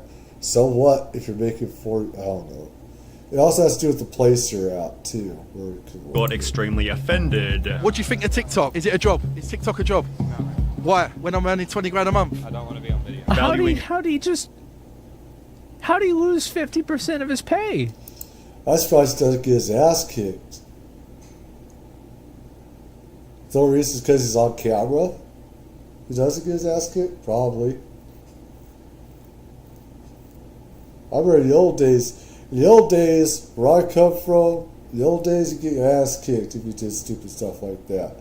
They'd actually kick your ass. I ain't kidding, they'd kick your ass. And I used to be a lot of the joke. Sometimes. I used to, not like that, but holy sh... Not like that. But, you do that, people would just kick your ass. And then you would know to stop. He was making 40 grand, now he's making 20. Damn, bro, like, this guy's falling off quick. Short-term money over absolutely everything. Would you date a spicy model? No, never. Why? Because I care about my life, I care about my future. My missus makes 70 grand a month. Yeah, but everyone can see her for like £2 a month. So. But in 10 years' time, no one's going to care? No. Yeah, I'd rather make £2 a month than beat your ugly ass, in a lot of ways, I'd rather make £2 a month than be you, to be honest. I know what it's like to make nothing, too. I don't want to be you. I don't care about you. This is where you just become a pathetic joke. You're not even a joke. You're just getting on everybody's nerves. I don't get... Oh, I don't think... Tell it to your kids. Kids? Yeah. Yeah, but we're going to live in a nice house and have nice cars. He'd happily sell his own girlfriend for a bit of extra money. I need everyone to tag Jason Love. Onlyfans. Sophia's dream collab. Promoting absolutely anything in order to get the bag. Guys. Yeah, of course he is. Dude, again, like, these guys are on Facebook in their hometown shucking multi-level marketing schemes. It's just that one of them, like, this is your average run-of-the-mill hometown retard. Just like your three-head, would be a medieval peasant. He is. He's one of these peasants, the Joker, man. He's one of these guys you find in court. He probably the court gesture, and whatever else. He'd be there for abuse and just to be made fun of. This is a guy making up how can we make more money out of bullshit. This is a guy. This is a bullshitter. Enter King's Court. Oh. Everybody knows who the guy is, right? And everybody's like, wow, I can't believe this. There's like a culture shock here. But at least he's funny, yes. I don't think he's funny. I mean, it's like people get away being this mentally stupid. I got my own problems. I got my own mental problems or whatever. Alright? I got my own problems. But it's like, holy shit. A huge new crypto project. It's based on the Ethereum network. Keep it to yourself.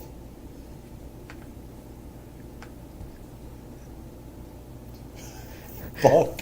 What do you guys think the odds are that he can spell Ethereum? Guy's fucking generate.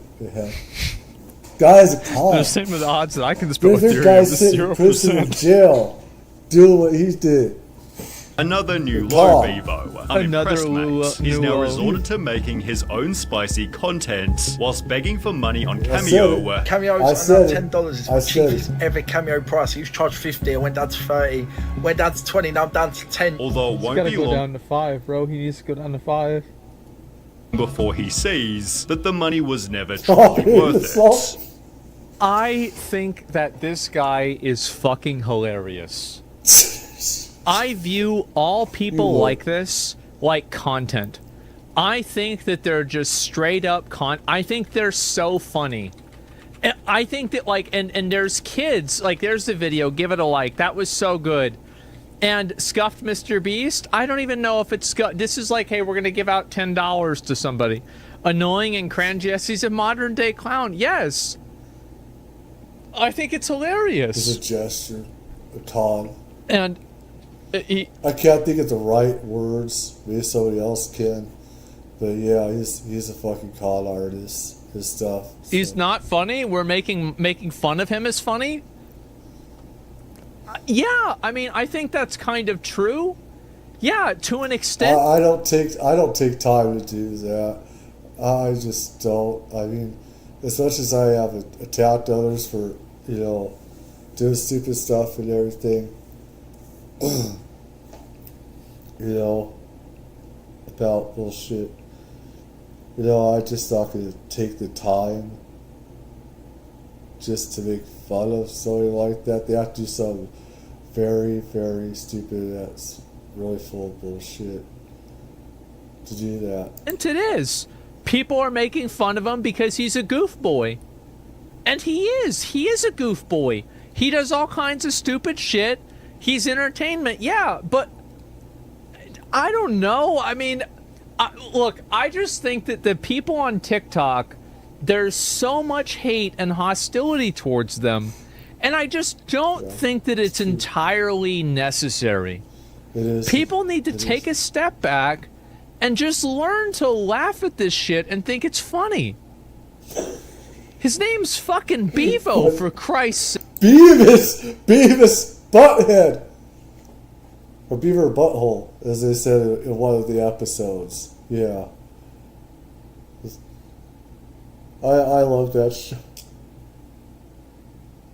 I used to hate it. That I loved it because it's just so stupid and degenerate that you have to end up laughing at it because there's so the dumbest of the dumb idiots that you just want to kill and just like rip their arms off or something like that. Just bear with their bodies and degenerates and stuff like that. And oh my gosh, Beavis and Butthead. Oh my god. I'd have to watch that somehow. Ozzy, what the fuck? What are you doing? Don't make that face. Sake. Bevo? You're gonna get mad at somebody named Bevo? Beavis? That's like the name of a fucking of like the comic relief character in a Nickelodeon Beavis cartoon Butthead. from 1996. It wasn't Nickelodeon, was it? No, it's MTV. It's MTV. Really? Like, what the hell? What is Your this? butthole. Everybody takes things so seriously. I think this guy's so funny, man. I do. I think he's... Oh god. Oh god.